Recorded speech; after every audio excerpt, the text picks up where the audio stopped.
Welcome back to the Fast Life Podcast, which is brought to you by Simpson Motorcycle Helmets. Head on over to simpsonmotorcyclehelmets.com, check out all the models, finishes, and visor options, and get yourself dialed in with one of the best helmets on the market. Give them a follow at Simpson Motorcycle Helmets on Instagram.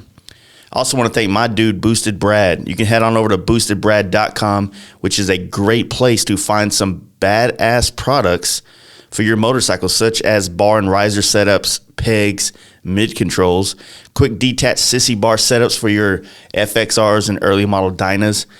Brad has a product for any budget. Check out all the products and badass apparel. Use Fast Life at checkout and save yourself 5%, and give Brad a follow on Instagram at BoostedBrad. Dream Rides is the spot if you're looking to have anything done to your Harley-Davidson. John Jessup is a great friend of mine and an even better guy to do business with. His shop in Stockton, California is the spot for in-house dyno tuning, parts, service, and bike sales. And if nothing else, head on over to teamdreamrides.com, which is offering 100 days, same as cash financing on products. All you need is a job and a bank account. And don't forget to give John and his team a follow at Dream Rides John on Instagram. Lexan Moto is growing fast and looking to onboard new dealers in 2020. So whether you're a small independent shop or a 20,000 square foot mega store, Lexan Moto has a partnership that will work with you for you. With awesome new gear and more on the way, Lexan offers very competitive dealer margins, fast shipping, and great customer service. Email them at sales@lexanmotorcycle.com and be sure to check them out on Facebook at Lexan Moto USA and Instagram at Lexan Moto. Don't forget to use the code FASTLIFE at checkout for 15% off your entire order. Paint Huffer Metal Flake is the flake of choice by many, if not all, painters around the world. Check out painthuffer.com to see the vast amount of color options and many other products to help you in the custom paint process. And don't forget to use FastLife12 at checkout to save yourself 10% off. Get yourself the new flake from us, Champagne Daddy, which is a perfect mid-tone between silver and gold to give, a nice little touch to your little custom paint jobs there, buddy. Check them out. Paint Huffer Metal Flake on Instagram and painthuffer.com. It's 2020, it's winter, and it's time to upgrade that bike with one of the best mods you can do, a ThunderMax computer upgrade. Its ability to auto-tune to your bike's upgrades and riding conditions without the need of a dyno make it a superior product. Do you want to install your own cam or big board kit but don't have access to a dyno? Then ThunderMax is your go-to for reliable performance. To check out their ECM applications and many other products to give your Harley-Davidson some new life, head on over to shoptmax.com and follow ThunderMax EFI on Instagram. Big Bear Performance is the go-to for high-quality performance products for your FXR, Dyna, Softail, and Performance Bagger. Along with being the industry leader in Olin suspension sales, service, and tuning, check out bigbearperformance.com, and you can always give Kevin a call and get the info and answers for your motorcycle's upgrades at 909-479-7788. What's up, everyone? Welcome back to the Fast Life Podcast. I want to thank all you guys for supporting this podcast. Last month, we had our biggest, most downloaded month ever in this podcast. I want to thank you guys for that. This thing's growing and has a lot to do with everything that you guys are doing too, like sharing it, liking it, reviewing it. Dude, thank you. I'm kind of at a loss of words here. I just want to show my appreciation to you guys. And also, I want to thank all you new Patreon supporters who have been coming on and helping us kind of fund and grow this podcast. We did 2 giveaways last month with Lexan Moto and Boosted Brad, and really looking forward to adding on a couple more people to do some giveaways this month, as well as another Lexan Moto care package and possibly another Boosted Brad care package. I'm also working on a little paint job panel that maybe you can hang up in your man cave, or if your wife's cool enough, she'll let you hang it up in the house. That it's going to be with our new flake. I just flaked it out yesterday.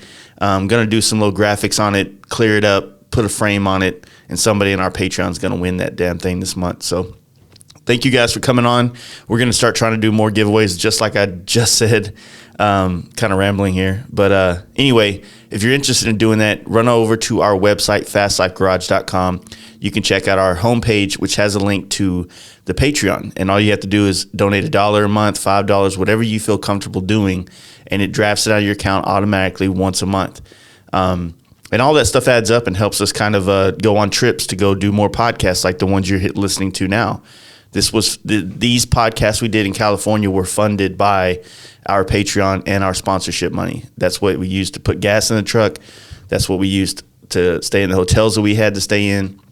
And that's how we made these podcasts happen. So thank you guys for doing this shit for us. And we're going to keep making podcasts for you guys. This podcast is with Danny G. You heard him on the last podcast with San Diego Customs. He is a rad individual. My wife actually sat in on this podcast. She didn't really say anything, but she was kind of also really intrigued by this dude. So I thought that was cool because, we don't really have a lot of women listeners to this podcast, and she was really interested in the words he had to say. So I don't know. Hope you enjoy it. He's a pretty fascinating fella. And yeah, let's do it. Danny G. Hey guys, you ready to let the dogs out? Fast Life Podcast.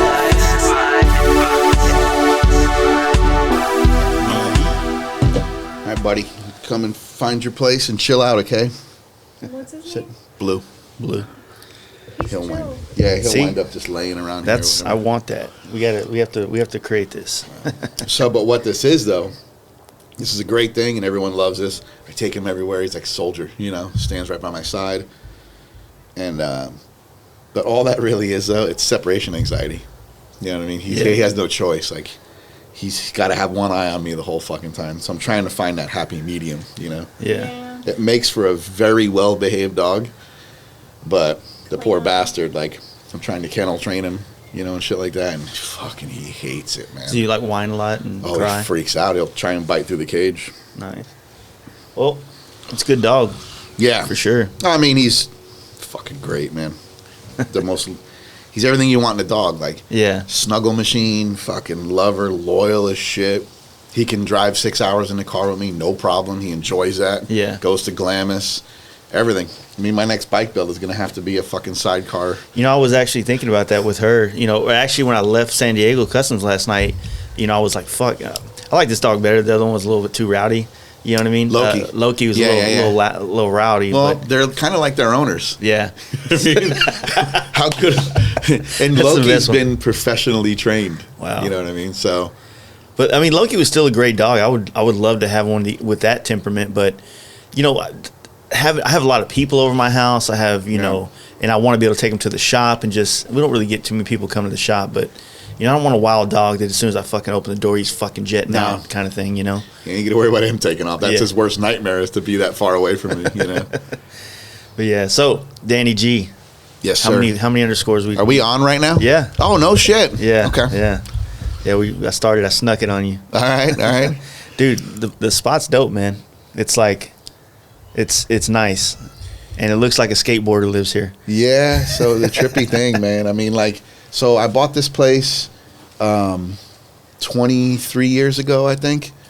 Back when, like I said, Oceanside, a lot of my other friends that lived in the San Diego area were like, dude, anywhere but Oceanside. Mm-hmm. But I always loved Oceanside because, one, with my budget back then, I wanted to get as close to the actual beach as I could. Mm-hmm. I didn't care about, because I'm from Hollywood, Florida, which is at that time where I came from. You lived in Hollywood? I did. That's where she was when I met her. I have a friend that lives there now. Yeah, I lived with her for 9 months. So you know how hood Hollywood is. Yes. There isn't a beach area in California that can compare to Hollywood. So that's where I grew up. So to me, Oceanside was like Hollywood, but a little bit nicer, a lot nicer actually. Yeah. And the fact that I can get that close to the beach that long ago, but it's more than quadrupled in value over that time. What was the scene like? So we're talking 97-ish? Yeah.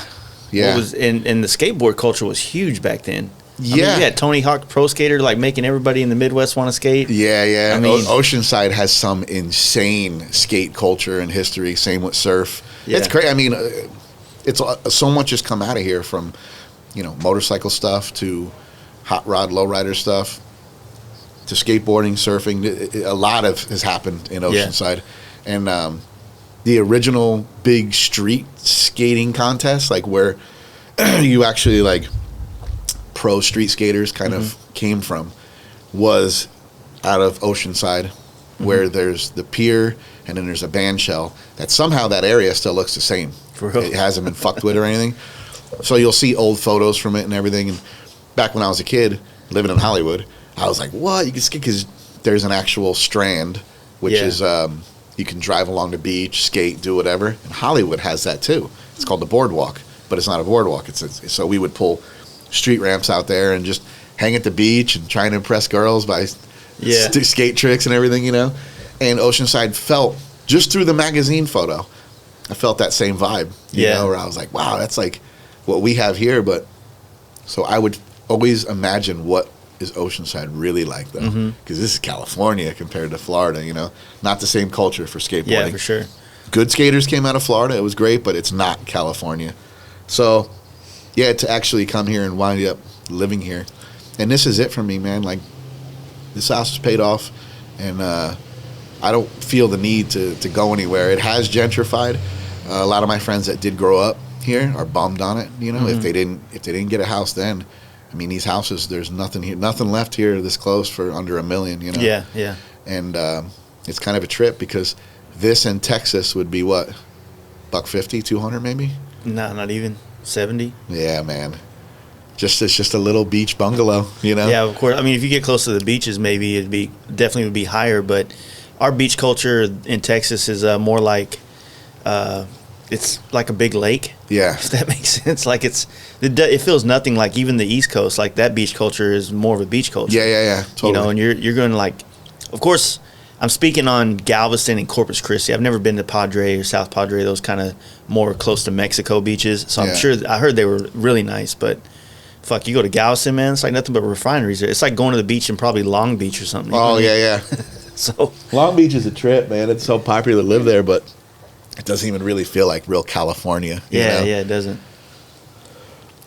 What was the what brought you to Cali though? Was it just? So I was forced to come out here, man. I didn't even want to come here. I was loving life. At the time when I got forced out here, I just moved from Hollywood to South Beach, and this is when South Beach was blazing, you know. And there was the original streetwear brand. It was a brand called Pervert, and it was out of Miami, and it was just coming up. And I was a small part of that with my friend that was, you know, the guy his name was Don Buswheeler, and he had this, you know, idea for a brand, and before you knew it, it was like, you know, out of his house. Then it went to a small warehouse, and the next thing you know, Sylvester Stallone and Madonna are wearing it on MTV. Like, shit. It was just a crazy thing, and it was just Pervert clothing. You know, he had a skateboard team, and you know, I worked in some of his stores in the warehouse, helped promoting a little bit of marketing for him, and just kind of saw it come up. And he wound up joining a cult called the Brethren. He gave it all away. He was just about to be the first friend that I had that really made it. He was such an inspiration to all of us dirty beach kids, you know. And you know, there were these guys that were coming around. I remember, because he had a shop called Animal Farm, which was one of the original streetwear stores, you know. And I remember these guys coming in, and there was Don would talk to Madonna the same way he would talk to a homeless guy in the street. He liked to get into people's heads, you know. Yeah. And I thought he was kind of working these guys that were, you know, because it was mentioned, like, these guys are a cult. They were dressed all the same, dumpster divers, you know, strange, very strange, especially for back then, you know. And he wound up bailing out, leaving. He was very tight with his family, his mother, his father, cut off all communication, all of us, everything. Left Pervert with a guy named Todd Glazer, who's now a famous, he's the director, movie maker. He's back then he was one of the most wealthy guys in South Beach, like developer. And he goes, listen, you know, Todd hung around all of us because he tripped out on us and he liked Pervert, you know. Todd called all of us and said, listen, Don's doing whatever the fuck he's doing right now. He'll be back. Let's just keep his company running for him, and I'll give it back to him. I don't want this thing. It was worth like $1 million back then. And that was nothing for him. And that was the plan, and it just never happened.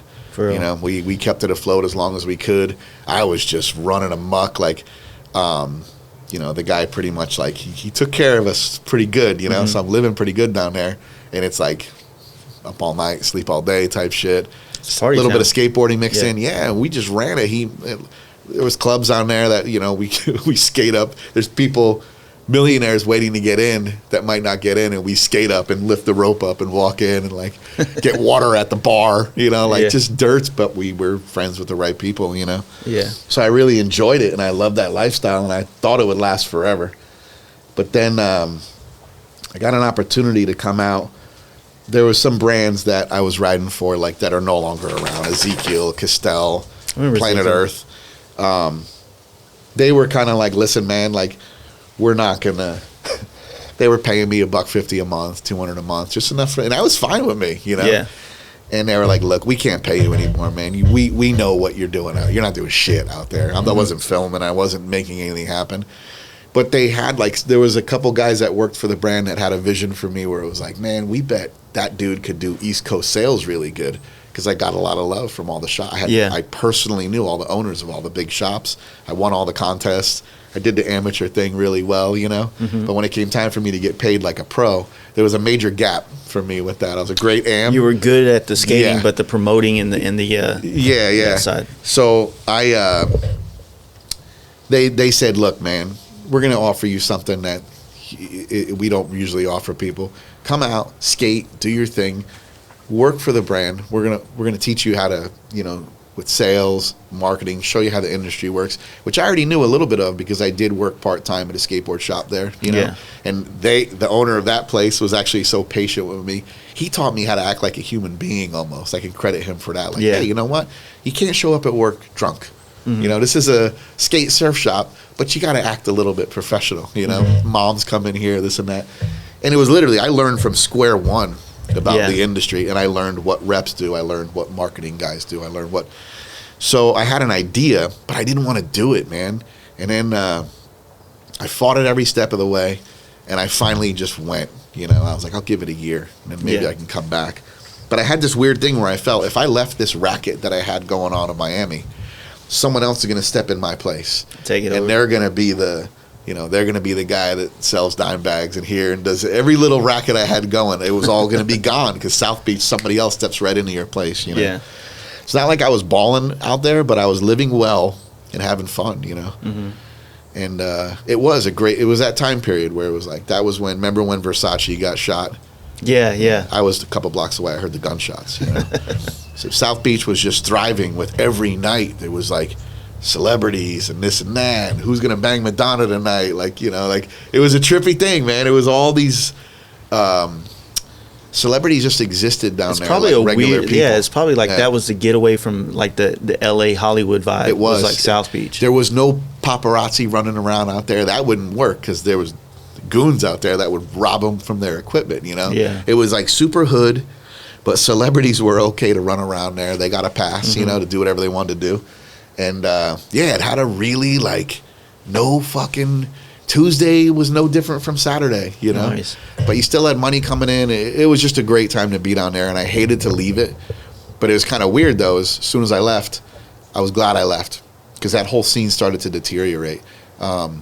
Todd pulled the plug on Pervert. He's like, I can't do this. I can't deal with you guys anymore. Yeah. I gave it 2 years. He's not coming back. I'm done. I got bigger shit. I got bigger fish to fry. Did the original guy, is he gone? Like he's gone. He's still. So the crazy thing was, I looked at it as if I lost a friend, like he died. Yeah. You know, I'm like, he got brainwashed.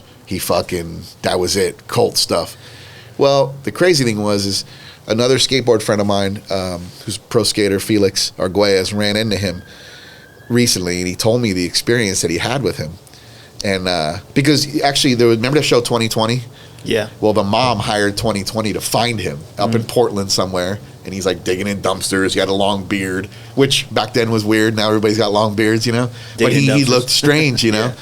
And the mom ran up to him, and she's like, "You have to talk to me. I'm your mother. I love you, but please, you know." And he's like, "Listen, Mom, I'll talk to you. All right, I'll explain everything to you.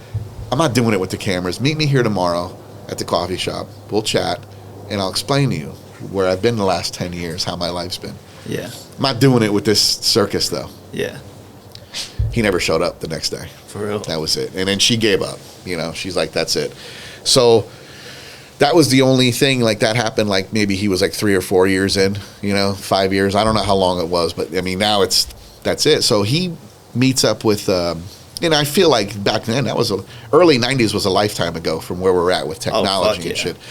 So he said some shit to Felix that actually had me like, I'm like, wow, am I envious of this guy now? What the fuck? He goes, Felix, I've been all over the world teaching people how to grow their own food, which really means recruiting or whatever, teaching people how to grow their own food, live their own life, not be a victim of the government. We do whatever we want to do when we want to do it, He goes, Felix, honestly, I feel sorry for you. He goes, you could have lived my life. Instead, you ran the rat race. You became a pro skateboarder. You're so vain with all of this. You constantly look at your phone. He goes, and I guess when he joined the cult, he wound up. They had a vision, like paintings and stuff, of people walking around, what the future was going to be like, and it was people walking around looking at their hands, right? Mm-hmm. No phone or anything. They weren't. There was people looking at their hands, and their hand was telling them what to do. Yeah. How crazy is that? Yeah. You know what I mean? That's what we are as a society. Sure. You know what I mean? We're all guilty of it. Uh-huh. We're all backing down off it. We're all fighting it. Now no more phone at dinner, this and that. But overall, our lives are on our phones. Our lives are in our hands. Where they don't live like that. They live for the moment. They grow their own food. They live. The dumpster diving thing is all like. That's what society thinks of them, to just leave them alone. They're not even worth dealing with, There's a lot of those type of things, like we've talked about it before, but what was that one with the Into the Wild, that boy that gave up after college, just went and got all his shit and died in Alaska. I never seen it. It's a good-ass movie, man. Really? You should watch it. And then there's this other one called Captain Fantastic, I think. Is that what it was called? Yeah. Dude, same kind of... It's an allure for us because we are trapped in this this rat race. So when you see we're happy to be trapped, though. I'm good. I'm good too. I think that it's just by seeing that stuff and balancing it makes life better. So we have this technology, this communication, all this shit, which ultimately makes our life better. Yeah. But it does kind of desensitize a lot of human interaction in a more personable way. But it's just like I said, we've just had this technology for 10, 15 years now, and we're learning how to use it. Yeah. That's why you see this huge resurgence of outdoor culture and hiking and all this shit is so popular now because we are so connected that disconnect. That's why I think that the chopper scene of traveling on bikes, and even though I don't think a lot of them was traveling on bikes, the idea of just jump on this old chopper and jump and ride across country and cut yourself off was our biker way of going hiking, basically. Oh, absolutely. Yeah. I mean, if you Google Don Buswheeler, you'll see the story. That's all the 2020, the footage and that stuff, But it's a trippy thing, man. So I left that around that time, And it all fell apart. I mean, even South Beach now isn't what it was. There's a place called Wynwood now, which is the hot spot in Miami. South Beach is kind of back to being a kind of a gutted. Yeah. When I was back there before, there was a punk rock club, and it was super sketch, kind of retirement area too. Mm-hmm. But it was just fucked. Then it blew up, and now it's kind of going not really back to that, but it's not rad. I'm glad I got the fuck out of there. If I stayed in Miami, I'd be dead or in prison for sure. Yeah. So when you came out here, were you working for the brand at that time? So I came out here to skate. I had this vision that I was going to make a bunch of money skateboarding, do well, make it happen. I was at the time healthy, doing well, you know, and I got hurt. So I really just focused on staying out here because I did love it. When I first got here, I hated it. Mm-hmm. Clubs close out here at 1:30. We don't leave the house in Miami till 1:30 to go out and hang out and shit and shut it down, So it was cold. I had a tough time adjusting to everything, you know? And I wanted to get the hell out of here. And then something kind of clicked where I started to see really whoa, you actually can surf in the morning, snowboard and skate and skate in the afternoon, then go catch a night session in a mountain snowboarding lake. I started to see California for what it was. I took a couple good trips down the coast, like riding motorcycles. Yeah. And I started to feel that lifestyle, and then I got into the desert. I discovered the dunes. These are all things that don't exist on the East Coast. For sure. Especially not in that proximity. Yeah. And then like the how far I fell in love with Vegas. And then the clincher for me, I fell in love with California and said, I'm never fucking leaving this place. The first time I went to Arizona, I said, holy shit, this is a day away, from driving or 40 minutes on a plane. Like, Jesus, I fell madly in love with Arizona. Didn't want to live there, though. I didn't want to commit. Yeah. Because there is 3 months out of the year where Arizona is not livable. If you don't have a pool and, Danny Dixon lives a very good life full-time in Arizona. That's the way you live in Arizona full-time. You got to get either you have an ocean in your backyard of a pool and, with waterfalls and misters and all that shit. It's very unlivable there for 3 to 4 months out of the year. Yeah. I don't give a shit how much you love heat. I grew up in Florida. Arizona's a whole different type. It's miserable, man. Florida's miserable, but there's just no adjusting to it. Yeah. When I grew up in Florida, there was no such thing as like, I ain't going to skate today. It's fucking 98 degrees with full humidity. Like, nah, it's too hot. You just adjust to humidity. Your body adjusts to it better. They say, oh, it's a dry heat. No, it's a fucking oven. Your eyeballs burn. Yeah. You're just miserable, and it beats you down. It makes you tired. It just sucks. I've been doing it for 20 years. I finally did buy my first house out there that has a pool. So we'll see if my opinion changes a little bit, because a little swim at night before bed sounds nice in that heat, But other than that, you're literally miserable out there. Yeah. It'll fuck with your head, You would just want to hibernate. You just want to live in the AC. Just going outside even to check the mail is just brutal. I've ridden through one time riding through the desert. Oh, fuck. Where it's so hot, like if you have any skin exposed in one of those 110 plus days. Yeah. It's like taking a hairdryer and just blowing it on your knuckles. Yeah. It's and you can't pull it away. Yeah. Nothing you can do, man. Yeah. Yeah, it's fucked, man. But after that 3 or 4 months, it's like this. Yeah. Fuck, for the whole time, the warm nights. God, I love warm nights. T-shirt weather at night on a motorcycle is my favorite thing. Yeah. That's it, man. It's as good as it gets. And we get that for 7 to 8 months out there, It's just fucking beautiful. I love the desert.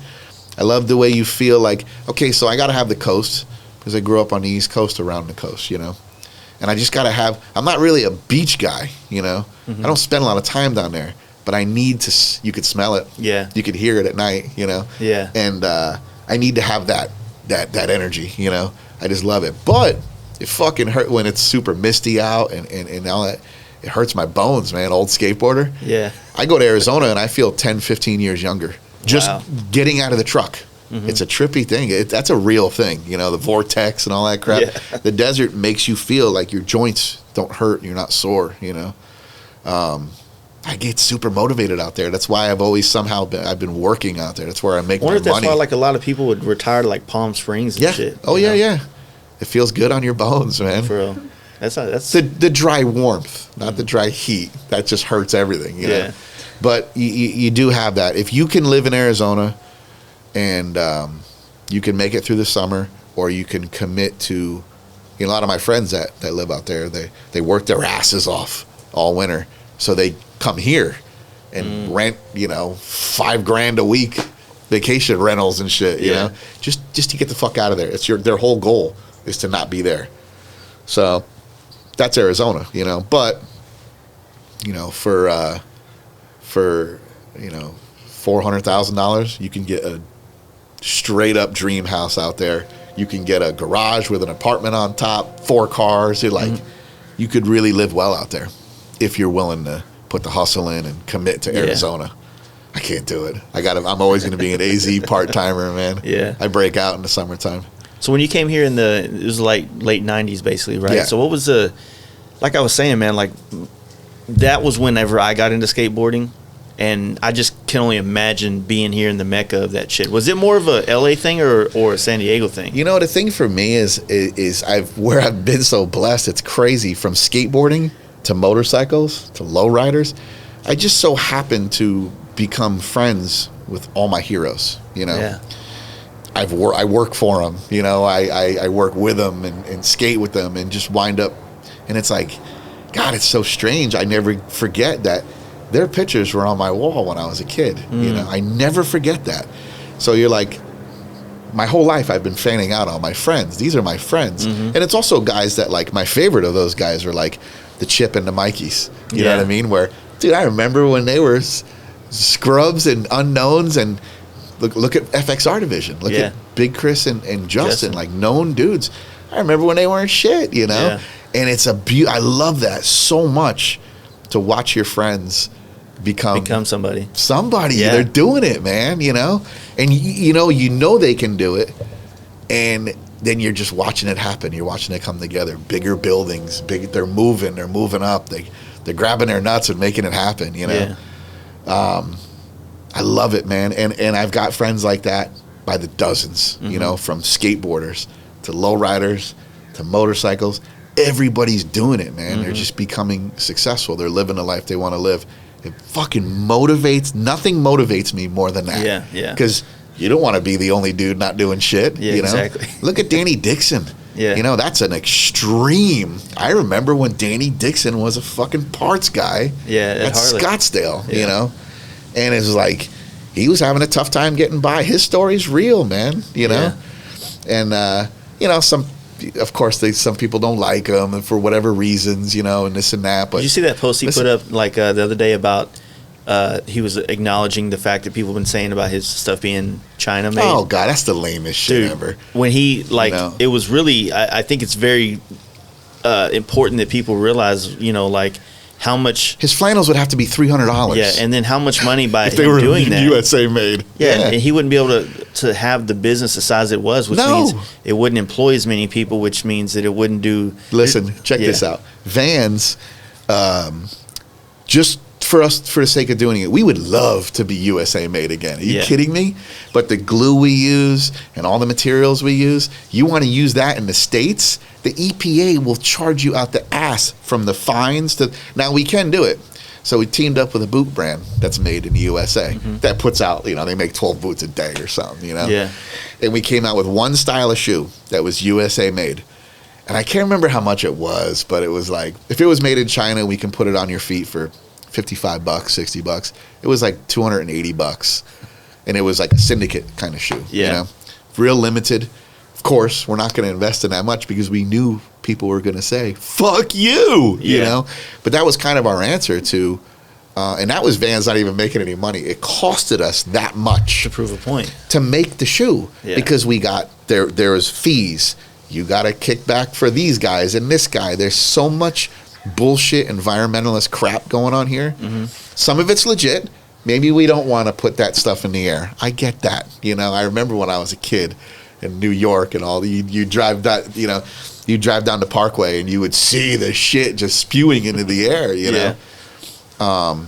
Even just the cars back then. Christ, when Grandpa started his car up, the whole house would fucking, you know, Grandma's out there yelling, get that thing out of the garage, you're stinking up the whole house. I get all that to a point, but there's got to be a limit because now they've limited manufacturing here. You can't make shit here. You just can't. You can, but you're going to have to, now you're going to really, your business is going to go to nothing. And like that shoe from Vans failed. Even the collectors were like, fuck off. We're not buying that thing, you know? So luckily we didn't make that many, but that was it, man. It was like zero profit. Here it is. You put it out there. That's what it costs to make a shoe in the United States. If we moved full production here. We're not doing, you know, people don't, you know, they don't make stuff in China.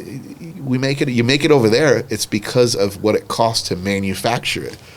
It's not we're going to make that much more money, you know? They don't have. We're making, to make it affordable to where they can they can buy it, your consumer can buy it and stay in the game. That's what you have to do, man. And that's where Danny's at. Like, that argument, if I was Danny, I wouldn't even acknowledge these fools. And that's where he gets himself into trouble sometimes, where, like, he acknowledges these haters and these, like, jealous people that want to try and do anything to tear his success down.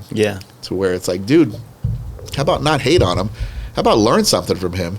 And maybe you can live the fucking life that you're aggravated of seeing him. You know what I mean? Seeing that success, you know?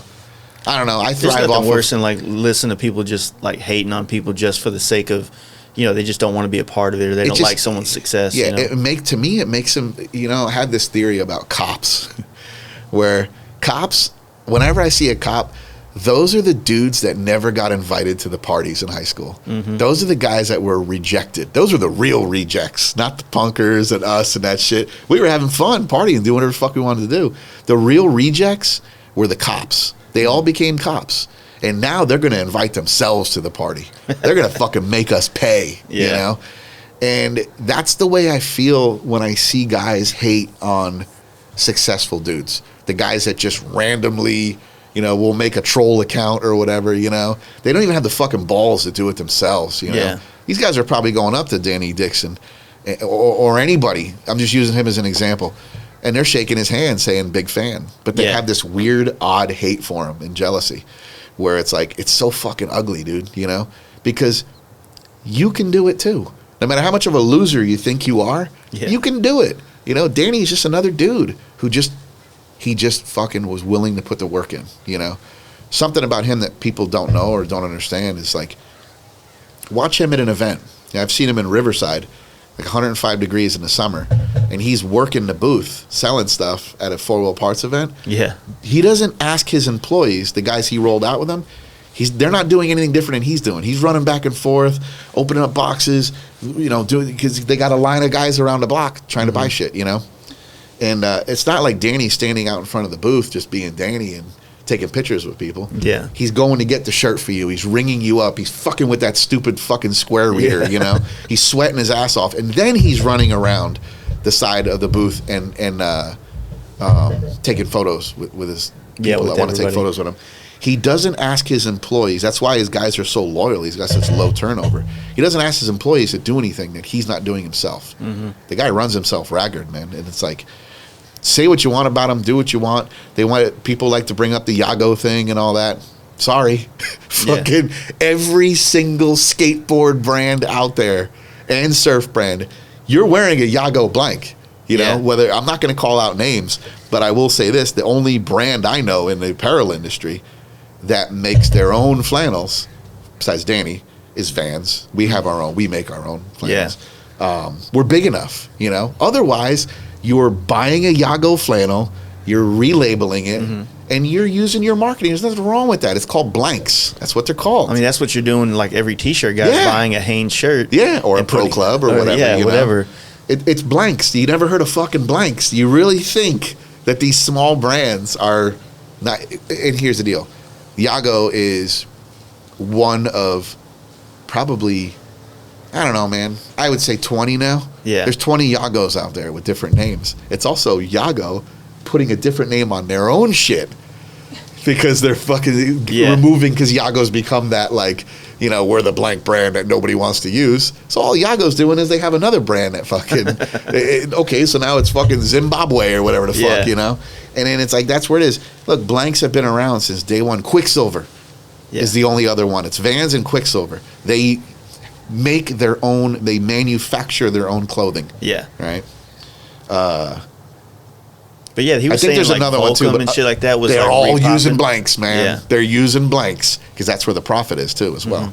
So Danny did that to build his brand up enough to where he can start, because now he's paying 3 times as much to get his flannels custom made, to have his panels locked down, to have everything the way it is. I know the way this shit works. I don't know a lot, but I know apparel. I've been in the game for a long time. Yeah. So I've tried to explain that to people too, and you explain it to them and you're dropping facts on them and they're just fucking ignorant to it, Yeah, they don't even want to believe it. Yeah, so they like the Yago story better. They'd rather tear somebody's fucking dream down because they hate their own life. While they, on their way to a job, they probably fucking hate it. Yeah. And that sucks, man. I feel sorry for those people because I see them as like, oh, great. Another cop, like, sorry you didn't get invited to the money party, Yeah. But you don't have to get invited. You can do this yourself, dude. You're just a fucking hater. You'd rather if you spent that time... if you spent that time bettering yourself, you'd probably fucking be in a better position, You don't see dudes, you don't see guys like Carey Hart. You don't see successful guys looking down, going, wow, you really suck down there, Yeah. they don't have time for it. They're too busy making cool shit happen for themselves. You know, they're he's putting together a good ride. He's working with Indian. He's doing his thing. Busy dudes don't have time to be an anonymous asshole. Hater. You know? A troll. What was it?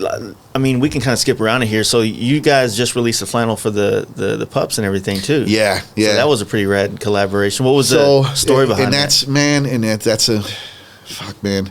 So for me with the puppies, like the pit bulls, I've always loved them, you know, and I always thought I can't have one myself because I travel constantly for work. Yeah. Vans keeps me on the road. I travel weekly, you know. I commute either 500 miles to my first shop, you know, first appointment of the day, and my next appointment is 400 miles the other way, you know. Yeah. So I'm like, a dog could never live my life, man. Are you kidding me? And I'm not the type of dude to leave. I don't want to leave a dog behind for that long, you know. But I'm like, I love him so much, man. I just want to spend time with him, you know. So I was like, at least I can go on if I have a couple hours to kill, whatever. It started in Arizona because I have a showroom there. And sometimes accounts run late, they flake, whatever. The Humane Society showroom is walking distance from my showroom, my van showroom. So I'd walk down there. I'd grab lunch, walk down there, and just literally sit in front of a dog's cage that grabbed me. And, you know, they're either scared, they're bummed, they're growling at me. And I would see, I wonder if I can get them to come and let me pet them, you know. Yeah. And then, you know, an idea popped. I was doing that for a few months, you know. And an idea popped into my head where I was like, man, some of my followers, you know, like somebody's going to want this dog, you know. What if I posted it and just to see what happens, you know? And I posted, I think the first one, maybe took a few days, you know, but it worked. Yeah. And somebody said, like, they DM me, they're like, yo, I want that dog. I'm in fucking Tucson or whatever, you know. They come down, I meet up with them, I pay for the, you know, as a, like, for your troubles, you know, and, you know, I pay for the adoption, and then I get to see, you know, then I'm obviously, I want to know this person now. Yeah. Like, dude, you're a rad dude for doing this, or rad family, you know. I've become friends with all these people. I've met so many rad people. Dog people, you know, not to say like, chances are, if you love dogs as much as me, we're going to be friends, you know. And you meet all different walks of life, different people. You get to know their story. And then I get to see on Instagram the dog's life, because all I remember is the dog shaking in the cage. Yeah. Wondering, what the fuck did I do to deserve this, you know? And then the next thing you see, the dog's wearing a goddamn birthday hat, having a birthday party for itself. And there's a family singing happy birthday to it. And I'm just like, is there anything better than this? You know, I've definitely like, that is, nothing makes me happier than that, you know? Yeah. They're such sweet, people ask why. I've had DMs from a lot of people that are like, listen, I'm a big German Shepherd fan. I'm a big, you know, you got your breed. Yeah. Then I'm like, dude, do it for German Shepherds, you know? I love them too. I love all dogs. I just feel pit bulls need the most help. Yeah. They're the most misunderstood. They're the most abused. The average person that gets a fucking pit bull, sadly, is some fake tough guy that can't throw hands himself. So he's going to walk around with a pit bull and make himself look intimidating. So what they do is they encourage, because a pit bull will be anything you want it to be. They love you so much. You want them to fight, they'll fight. You want them to watch your house, they'll watch your house. You want them to snuggle and be next to you like this asshole here, you know? That's what they do. And that's all I want from him. You know, I just want, I'll watch the house. You know, I got guns. I'm good. I don't need a tough guy dog. I want a little sweetheart here, you know? Yeah. And a road dog. He keeps me company, you know? And that's what we do. And that's what I want for the dogs. And so also I get to kind of pick and choose too, because there has been a couple situations where I've been like, nah, dude. I just tell them straight up. There's been a few where I almost felt kind of bad, so I was like, hey, that dog's got somebody else coming to get him, you know? Yeah. But I just felt that this guy wasn't going to be good to this dog. You know, he wanted this dog as a... You just go through the photos and you see the fake tough guy shit, you know? Yeah. And I'm like, nah, you ain't going home with him, dude, you know? And then there's been also times where I've just been like, nah, man, like, you know, people ask me, like, can you bring the dog? I can't go get him. Look, dude. If I found my dream dog in New Jersey, I'd go get him. Yeah. You know what I mean? Like, you can't even just come a couple states away. Like, and I know some of they mean well, you know, but I really need to know that, and You're this is where I've been lucky. Most of the people that have gotten dogs from me, I know them. Like Ruben from Builtwell. I haven't met him. Oh, you got to follow. You follow him? I follow Builtwell. I don't know Ruben. Yeah, though. Ruben. He works over at Builtwell. Him and his soon-to-be wife Eddie. They adopted a blind pit bull from me. I think I saw you posted that. Yeah. That fucking dog has no idea. It's just like my dog. He has no concept of what real life is, man. Yeah. He sleeps on a therapeutic dog bed. They put a goddamn coat on him when he fucking goes for a walk. You know, like he is the most pampered, spoiled, loved dog on the planet. And man, he's obsessed with them. He's so happy with his life. Oh, I remember it took me about 3 or 4 months before it caught their attention, because nobody wanted the blind pit bull. You know, they didn't visualize how rad it could be. Ruben and Eddie wouldn't change a thing about that dog, and he wouldn't change a thing about his life. You know, and I love that. And now, you know, I already knew them. I already knew they were great people, and now I just have such a crazy amount of. I'll take a bullet for them. You know what I mean? Just off that alone, you know, like to me. That's family now. You know? So you're basically going into shelters and finding pit bulls and trying to find the ones that grab me. Yeah. You know, whether they're missing an eye, blind, limping, or sometimes they're just healthy, beautiful dogs. And I'm like, man, we got to get him out of here before some other asshole gets him. You know, I just try and control where they go and find the perfect situation for them. You know. Yeah. And I'm very honest. If you look in my post, I'm like, listen, this isn't a good dog for kids. He's a little rowdy or little kids. I want to find them the perfect home. I'm not just trying to. It's quality, not quantity for me. Yeah. Because I've had people ask me like, hey, why don't you just, you know, like, seems like you got these companies that want to back you and stuff like that. Like, why don't you maybe up it a little more or whatever? And I'm like, no, I'm going to do it, and I'm going to grow this thing. I have plans. I do want to throw a couple parties, invite only. Yeah. And do a clear the shelter party where I invite just rad people that I would, and just like, dude, come get a dog. I got you. You know what I mean? After me and Danny settle up on what's going to be, like, you know, what my royalties are off of that flannel. Flannel did very well because it was a good looking flannel anyway. You know, I'm stoked. So after we settle up on that, then I'm going to have to see. I also just found out that I'm going to have to pay taxes on that. You know, so we'll see what it all comes down to. But I would love to do like.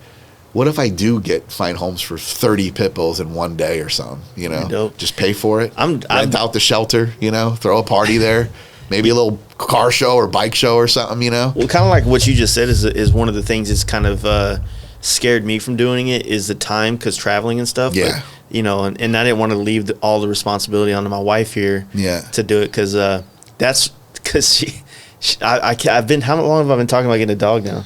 Quite a while, at least a couple months. Yeah. It's now we're in a house and we have a yard, right? Not like I want an indoor dog that has a yard to go play in instead of before we were in an apartment in downtown Dallas. I don't want to take them to a square patch and let them, you know, shit and then go back and confine them. Yeah. And you know, at my shop, I have a huge lot behind it that's all fenced too. If you know what I mean. So I wanted like what you got. Yeah. Like this ability to take the dog with you. Like I would love to have that. And it's not easy. I know, it takes some time. It takes a lot of training. Yeah, it takes a lot of time, and I fell in love with him so much that I'm like, I'm going to make this work. Yeah. And it was kind of a sink or swim. Like when I first got him, I took him straight to a really crowded Vans event, to where it was standing room only. It was an art show. Yeah, Phoenix Am pre-party, and I was like, well, let's just see how he does, man. And any other dog would have lost his mind in that, you know. That's where he kind of like made sure he stood by me. I couldn't believe how good he did. Yeah. And he's like snuggling everybody and being a sweetheart. And I was like, holy shit, this might work, man, you know? And he just gets better every day. Mm-hmm. Blows my mind. Like the way he behaved last night at the circus, you know? He's just a good boy. Yeah. Makes me proud, you know? You can do that. What do you think is the difference between like the boys and the females? Is it more of a what I've seen is females are better behaved pit bulls than the boys. If you want, you know, they're a lot more.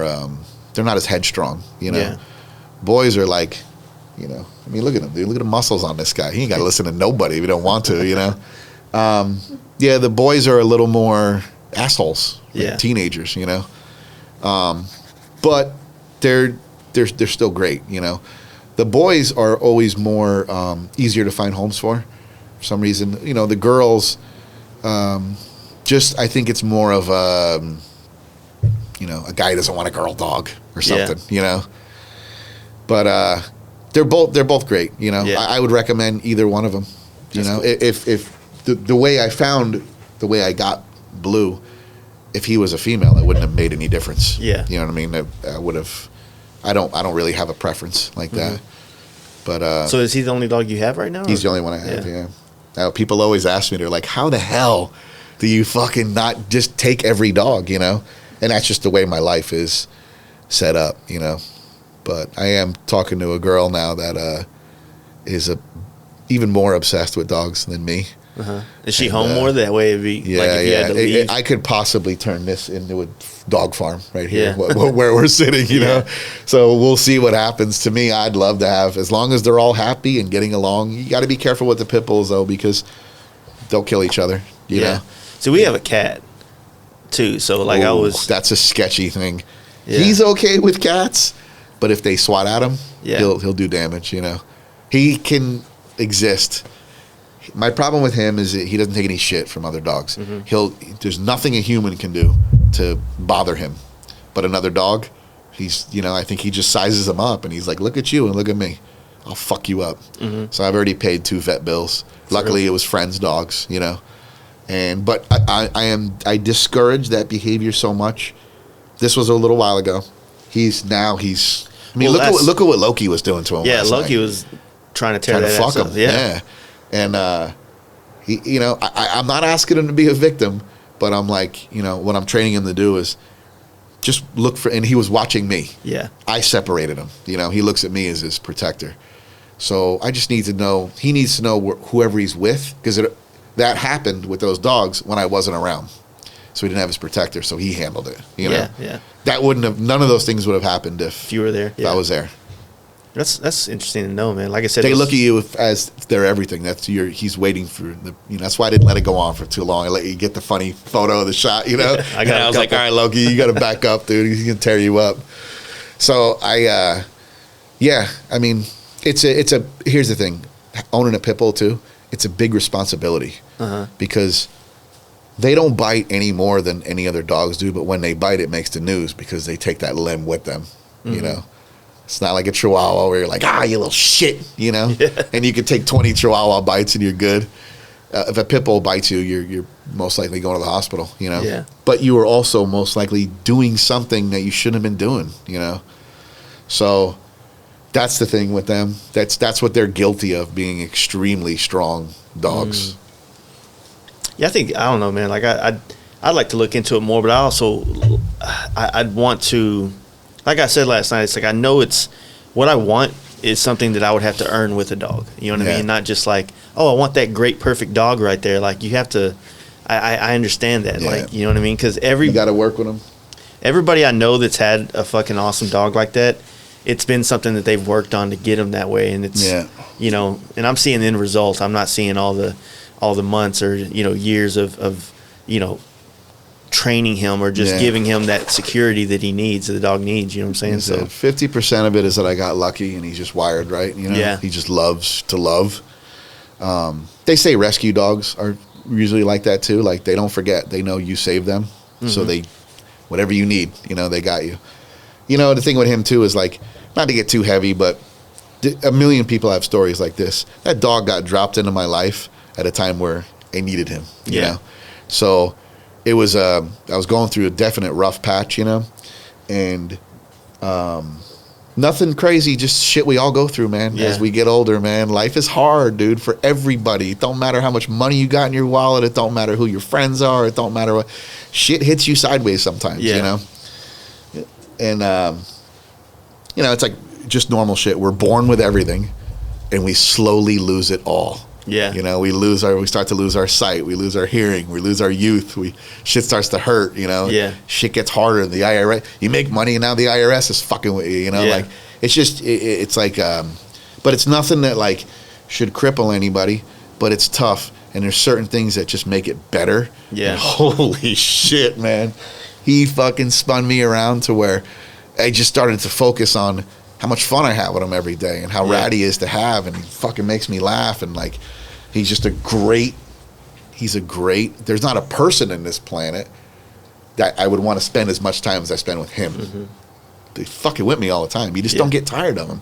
They're awesome because this is what he's doing, you know? Yeah. Like he just got up, roamed around, didn't see anything better to do, so he back at my feet again, you know?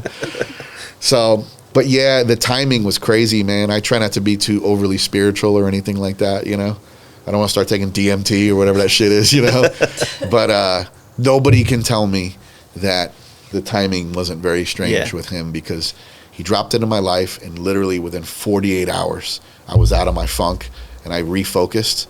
And to this day, I'm still in that mode. Yeah. I just focus on, we're not here for very long, you know, and I'm starting to realize that with a lot of my friends, you know, being in the motorcycle industry. Yeah.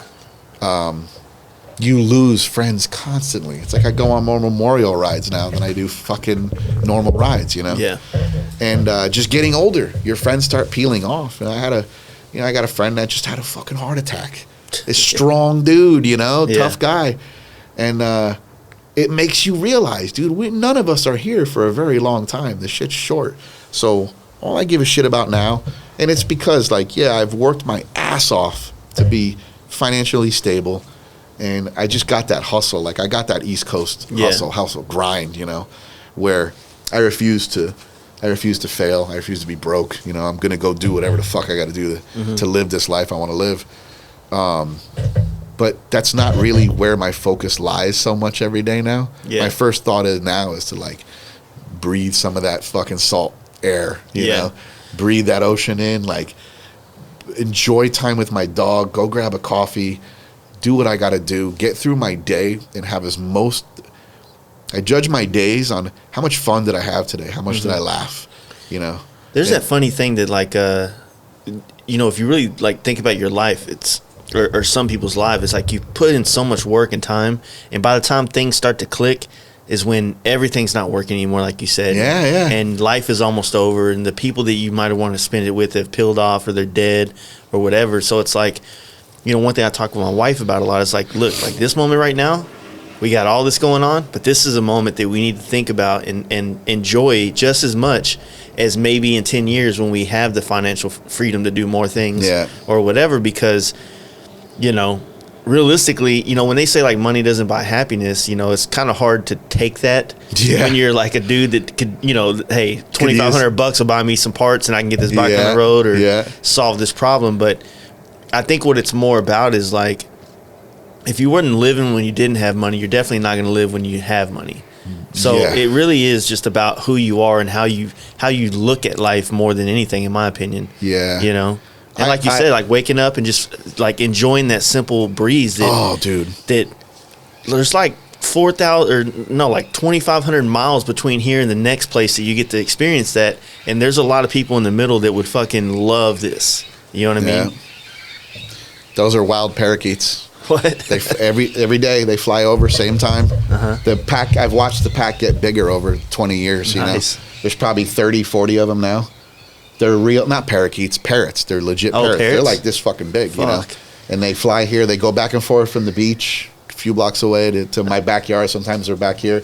Oh, they drive him fucking nuts. He wants a piece of them so bad, man. But yeah, I mean, I almost look at my currency now is fun.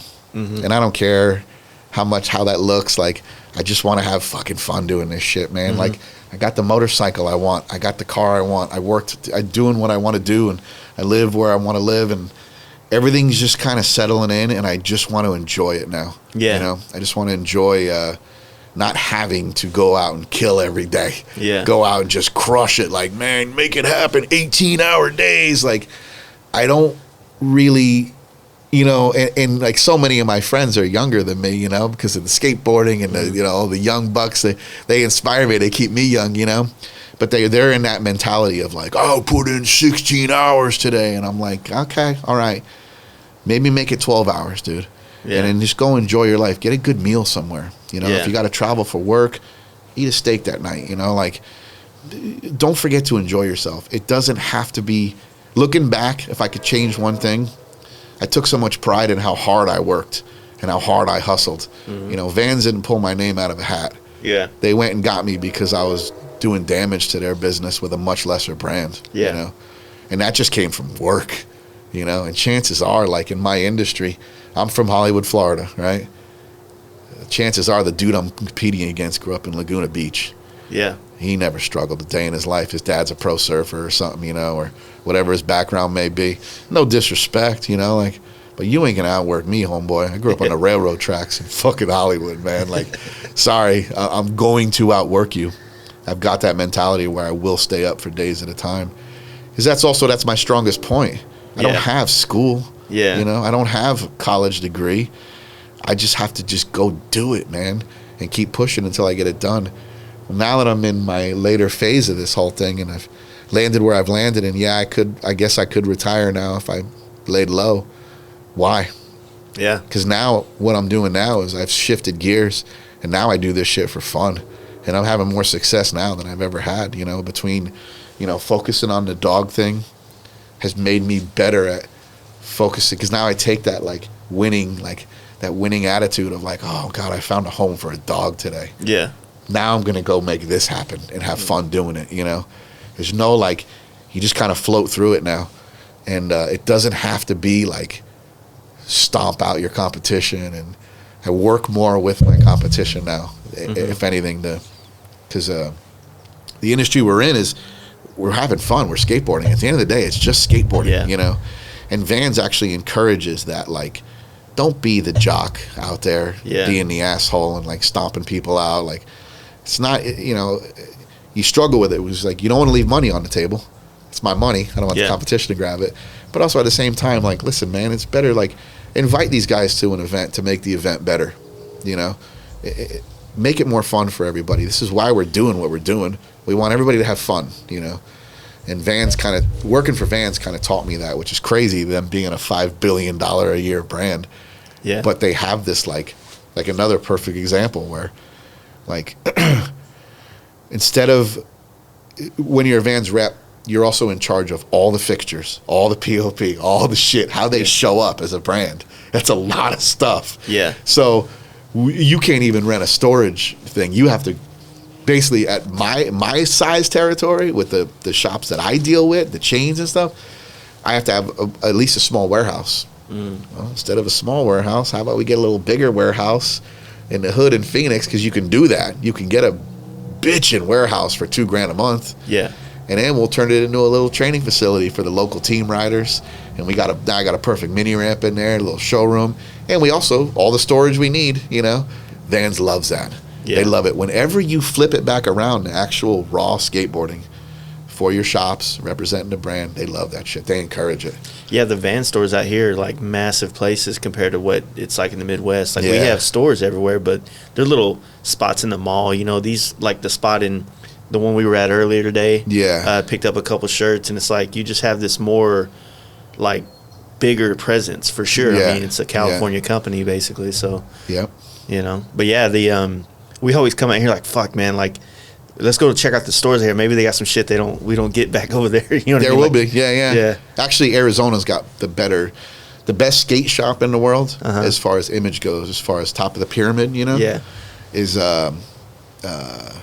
it's no secret. Everybody knows it. It's Cowtown Skateboards. Mm-hmm. They're the ones who put on Phoenix Am. They put on all the best events. They're relentless with the events and giving back to the community. Yeah. Where it's they're just undeniable. It's not even an opinion. It's a fact.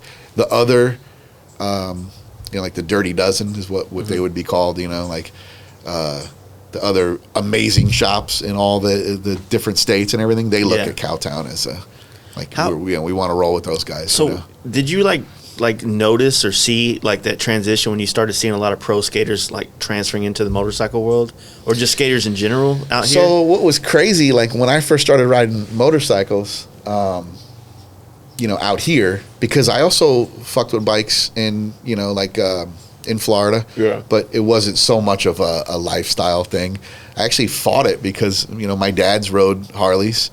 It was all about Daytona Bike Week and just thugging out, doing their thing. And they hated me skateboarding. They wanted me to be like them. To me, that was like hillbilly shit. You know, Yeah. I didn't like it, but I couldn't stop noticing that like the bikes were getting cooler. And then Pops is on a fucking like a '90s FXR ripping it up, and I started. That was around the time too where like guys were going from the shovel head was the standard issue in every bike, to the Evo, and I remember them talking about that. I started listening a little bit, you know, and they hated the Evo motor because it was so ugly and plain and shitty, and like they didn't like where it was going, you know.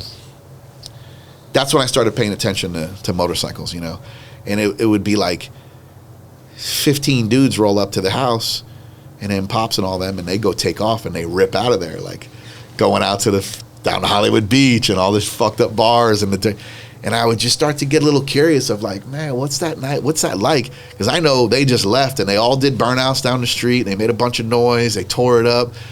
That's kind of like us on skateboards when we leave, man. You know, we're fucking ollieing over, you know, shit and fucking making noise and power sliding and bumming people out, you know.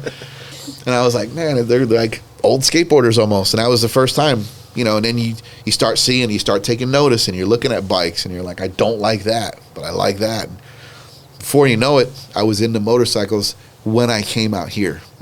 But there was no way I had the money to put something really together, you know, besides sneaking out my dad's bike and shit like that, you know.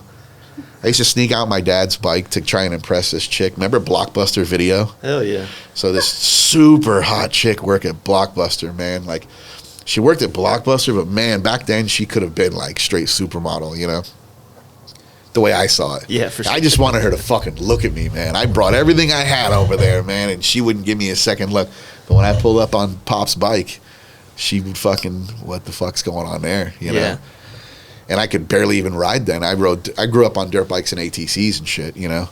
But Harley was a trip to me, and to actually ride it too, like those shorts, because I'd get that fucking bike back because he'd kill me if he knew I was doing that shit. Luckily, he's deaf too, pretty much, like because he didn't hear. One time he came home and the pipes were doing like the ping, ping, ping, ping, ping, ping, you know, the cooling down and shit. And he's walking right by and he had no fucking idea. And I was like, oh, thank you, man. You deaf old fucker, man. So he would have laid me out, man. But yeah, I rolled up to. I'd roll up there, and the first time I saw that, where like I got her attention, you know, and sure enough, wound up taking her down, you know. So it was like, fuck, dude, that bike just did that for me. Yeah. So I was already thinking about bikes, and then I come out here, and it was like, holy shit. We talked about the ride from Daytona to the Keys. That's beautiful. That's great. Yeah. It ain't shit compared to just riding the coast here down to the border. I mean, we have the most beautiful riding here in Southern California. And Arizona. Arizona's even better, I feel. Just because smoother highways, better roads. Yeah. More of a variety, you know. Here we've got the coast and the mountains. Out there you've got desert, mountains. You got flat, twisty road. You got everything out there. So when I came out here, I actually started making some dough and like making shit happen for myself. Working my ass off. And when I made that decision that I never wanted to see Florida again, that's when I started, like, I was like, holy shit, I can actually probably get myself onto a bike now. You know, bought a clapped out FXR and started ripping around, and I couldn't believe the scenery that I was riding through. There are no twisty roads in Florida. The entire state is a grid. Yeah. You know? So, and I was hooked from the get. You know, I took that FXR through those corners. I was young and didn't give a fuck and had no fear. Thank God that nothing happened then, you know, because we weren't even wearing full faces then. We were wearing those 90s novelty helmets, you know, all thugged out, you know, riding in Dickie shorts, socks pulled up, you know, they had the uniform. And, I mean, that's where I got hooked, and that's where the whole thing came from for me, where it was like, well, what if I made this bike a little nicer? And the next thing you know, I'm on a nicer bike. And that was that. That's where it all blossomed from me. Yeah, I just noticed like guys like Shane Scheckler and stuff. Yeah, kind of started riding Dyna. You know, I think he has a Dyna or some shit like that. Yeah. And you start seeing different skaters from like whenever I was a kid. Like, I think my favorite skater when I was a kid that I got his autograph once was Eric Costin, man. Eric Costin used to be the shit to me, and like those kind of guys. So you'd see him at like, they'd come through Dallas and we go to the skate shops like Fast Forward and shit back in the day and get an autograph and tell them about our spots and shit and see if they'd come skate it later and shit. The first skateboarder, you know, I'm definitely like, I mean, Dwayne Peters was on some clapped out bikes and shit, you know, and I thought that was neat. And then Jason Jesse was definitely an influence, you know. But I'll tell you this, the only other dude down here that was a skateboarder back then that I'd see out rolling around, and he don't get credit for this, man. He's like a pretty humble dude, you know. But Lopez been riding Adrian Lopez been riding motorcycles for a long time, man. And he had a old shitty shovel head, and he'd be out in the bars, all the shitty biker bars, you know, drinking and shit. And it was a trip because he's a pretty shy dude, you know. He doesn't have that he doesn't have that attitude or anything, you know. He just liked riding motorcycles when he was a kid. He's still a pro skateboarder then, but he looked like a little kid on his dad's bike. He looked like me, fucking sneaking out my dad's bike, and that's how I met him.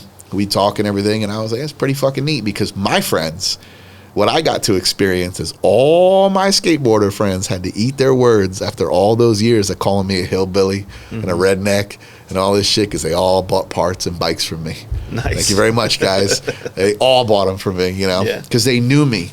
Because even back then, the bike shops to go into, like, those were intimidating places. Moreland Choppers was an intimidating place for some 140-pound skateboard punk kid to go in. So they'd have to go in and drop my name and shit, you know? Yeah. Or they wouldn't even go to him. They were afraid of him. Ken would throw them the fuck out. They asked dumb questions, you know? The old days. We caught the skateboarders getting into it, caught the tail end of it. Now, everybody knows, like, you got to be nice to these customers. There's not enough to go around, you know? And, you know, there's still some salty old dudes out there and shit, but it's not the way it was. But it's been cool to see it. People ask me that all the time, like, what's it like? Now every single skateboarder is riding motorcycles, you know? I love it because I get it. I wonder if it'll help kind of transition some of the younger kids as like a, you know, like when I talk to a lot of big companies and shit, they're all kind of worried about like the national marketing of motorcycles in general to get into younger people's, to be more of a popularized thing because a lot of younger generations aren't really into it. I think on a massive scale, I mean, I see it and I'm like, fuck, I feel like more kids are rocking Harleys than ever before, but they're talking about motorcycles in general, you know? But there's a pretty big difference now between those dudes, you know, the credit score guys that just went in and they're just doing it for a short amount of time. And they're Harley used to own their customer from the first time he got a bike till he dies, you know. And now Harley's gonna have a tough time hanging on to those guys because there's that loyalty isn't there. They don't give a shit about the heritage. They don't do their homework. Funny thing is, skateboarders, they're all about heritage and respect, and they do their, you know, 80s skateboarders get more respect from the Shane Shecklers, you know, because Shane and those guys, they want to know who did it first, who was here before them, what was, you know, they still do 80s skateboard tricks and shit like that, you know. And so we have that mentality of respecting the elders and doing your homework and doing it the right way, where the non-skateboarder guys, they don't really have that, you know. Maybe they do, maybe they don't. Well, it's kind of like, you know, because last time we made a couple comments, but it's like I would see that some people might get influenced or whatever to get on Harleys by watching guys like you and Unknown in San Diego and all these other cats on skateboards, which I wouldn't want to knock that. I mean, whatever helps you find your way to here, you know, is great. But like, you know, when some people put so much effort into wanting to fit into a scene and that they never really do, you know what I mean? Yeah. Kind of like you were saying about the cops kind of deal. Yeah. So it's like, I feel some people might try too hard to become a part of something and naturally they just push themselves out or whatever. But I don't know. I mean, Jesus Christ, man. Just the whole social media thing really put it, you know, you got to read some of this stuff that these guys say. And I'm like, Jesus Christ, dude. Like, is he fucking serious? It's constant, you know? And, you know, you just lately I've definitely just removed myself from all of that, you know, comments, and because it's just the numbnuts and they know fucking nothing. And they're putting their information out there that they think they know, and they're just off all the way across the board. You know, one of the worst things is like, you know, like we all love talking about bikes and shit, right? But you know, some people just like they ask questions, they want answers to questions that I don't get paid to answer straight up. You know what I mean? Yeah. Like, you know, I have no problem promoting products and brands and things and shit like that. But like, just like some random dude just hits you up and I'm just supposed to stop my, you know, for an hour of my day and just completely explain the whole process. And this.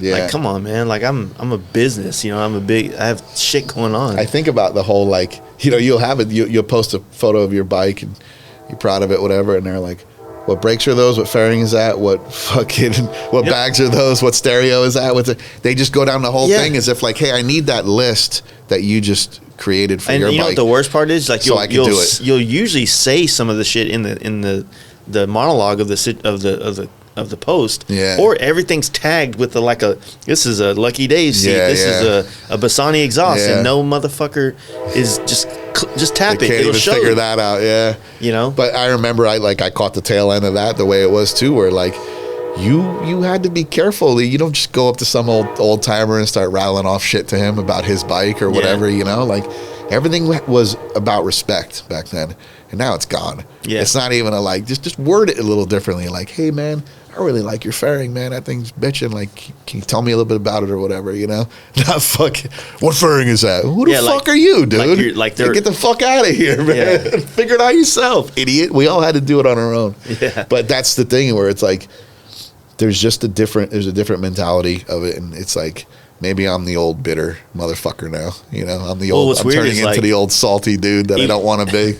I don't discredit this, but a lot of people are concerned about customer service, and I know that customer service means a lot to a lot of people, but not to the point to where these motherfuckers think they're talking to Walmart. Yes. You know what I mean? Yes. Like, hold on, dude. Like, first off, you know, I have no problem. Oh, fuck. That's why I love the FXR divisions. The fucking SDC is ruthless, you know? Danny. Yeah. I love that there is a small industry of people that will tell you to go fuck yourself and take your fucking money and go eat a dick. Go buy someone else's shit. Go buy the knockoff. Yeah. You know what I mean? Go buy the knockoff floorboards that are $30 less. Yeah. Go ahead, have fun. You know, when you're scraping through a corner and they fucking break, go cry about that then, you know? Yeah. There's certain dudes that are like, where the fuck did these guys come from? Was it like these old mini truckers, or like, where did these guys come from that are riding some of these bikes now that have that mentality that will like go on a board and cry to other people that they don't know and say, oh, I called and I got the wrong size and they were mean to me. Like, what the fuck do you want? Is this a support group? Yeah. Handle it your own, dude. Go over there and punch him in the face. I'll have more respect for you on that fucking level, you know? the crybaby generation is insane. Yeah. But that's across the board. That goes beyond bike shit. That's skateboarding. That's everything. It's so okay to be a adult male crybaby now. And they'll tell you, they'll be like, oh, all the comments will be like, oh, he shouldn't have talked to you like that. That was just unnecessary and unkind, you know? Yeah, it's weird, man. Like, I get it that like customer service can go a long way whenever both parties are being respectful. You have to come with respect. Yeah. Yeah. If you're gonna deal with those brands, you either come with respect or they'll fucking send you down the street, and they don't care that they lost a few bucks or whatever. Yeah. It's not worth it to them. That's why they do what they do. That's why they don't work retail or work for somebody. It's a big reason of it. Where like, fuck you. You know? Yeah. If you either come with respect or you fuck off. You know? I feel like most people are either going to be super cool. Like me, I'm friends with a lot of my customers, like, because we all vibe and click. Yeah. But I love my screening process, if you will, for the customers that I'm trying to create new ones. So with this screening process, I get to know how needy you are, how pushy you are. Yeah. What are you expecting more than just a paint job or a bike customization? Like, and then you get to figure that out and make a decision whether or not you want to pursue that customer relationship with them or not, or say, hey, you know, I don't think I'm the guy for you. You know, which is going to get you blowback to tell someone no, because nobody wants to hear that when they're trying to spend money. I'll tell you this right now. Be glad you've never painted one of my bikes. If you ever talk to Andy, oh fuck, dude. Not even that. Like literally, like, he's repainted. Like that was probably 6 months. Yeah. Because of me, not because of him. That motherfucker could paint a bike in 3 weeks. Yeah. You know. I changed my mind mid paint job probably 9 times on that bike. That's called patience right there. Yeah, man. And he just dealt with it. he just does the same thing every time. He don't talk to me for a few days, and then he sends me an update photo or something, you know? Yeah. But I'm just so picky with it. And the problem is I know how good he is. I know what he's capable of, and I want to see it. I want to see it on my bike, you know? And the dude is like, his patience level with me is insane. But there's been times where he's learned lessons too, where he tried to put his flavor into it. And maybe another guy would have really liked that, you know? You know, where Hot Dog takes it upon himself to do whatever the fuck he wants to do. And they're like, well, it's Hot Dog paint job. I don't really like those 3 colors he put on, but fuck it, I'm not going to say shit. Yeah. Where Andy, he tried to throw a little green. I don't want to have any green on my bikes, you know? And he tried to throw a little green pinstripe on the silver black, the Raider bike. And I'm like, are you out of your fucking mind? I'm like, dude, get that off of there. And it was all... It's done. Yeah, it was done. And I'm like, dude, I'm not rolling that, dude. You know, you fucked up. And he fixed it. Yeah. You know what I mean? There's a reason why the dude has done all of my bikes, because we work well together. You know, dude, I love his style. I would like to think that I've brought him. I put him out there. I put his name out. I guess because I know like you and you know, FXR division has used him for a lot of builds and stuff that like I for some reason thought he was in Arizona. I didn't know he was out here.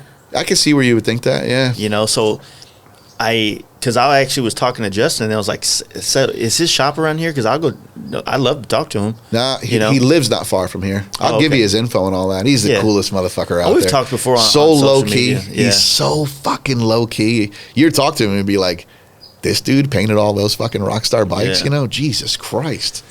Yeah, I mean, I've known him. We've known him since he was literally a kid. It was like cool, like, hey, let's give this young buck a chance, you know, and see what he can do. And it literally, we watched him just get better and better and better. His just like any painter, he wasn't doing that a few years ago. Oh, you yeah. know? He just gets better and better and better. That's how it is for all of us. I mean, doing this shit forever, you're gonna get good at it. You know what I mean? Yeah. And I mean, everybody that's doing something they're passionate about is gonna get good at it. Yeah. I mean, fuck, Danny's killing it now more than he did 4 years ago when he started it. And San Diego Customs, you, fucking Justin and them, like, if you're not growing, then you're kind of like, you know, I don't think you'll last very long. You know? Isn't it cool to see all that, though? Like, you see all your friends, like, even the guys that I don't even know that well, like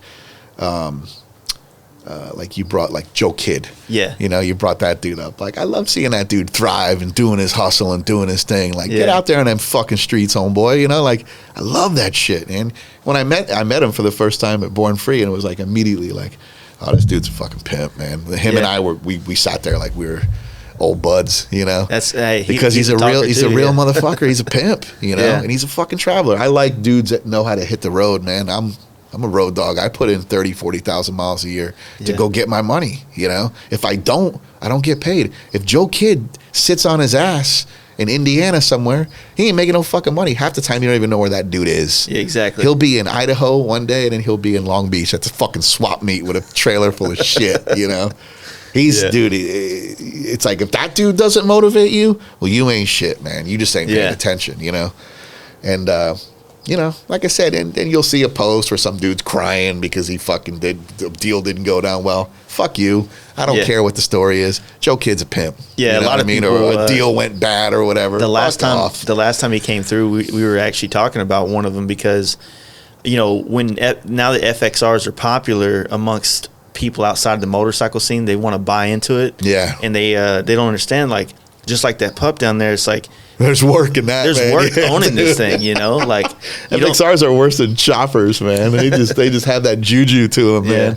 And you got to learn to love it, man. They're gonna beat you up and fuck, dude. A great community of people that are enthusiasts.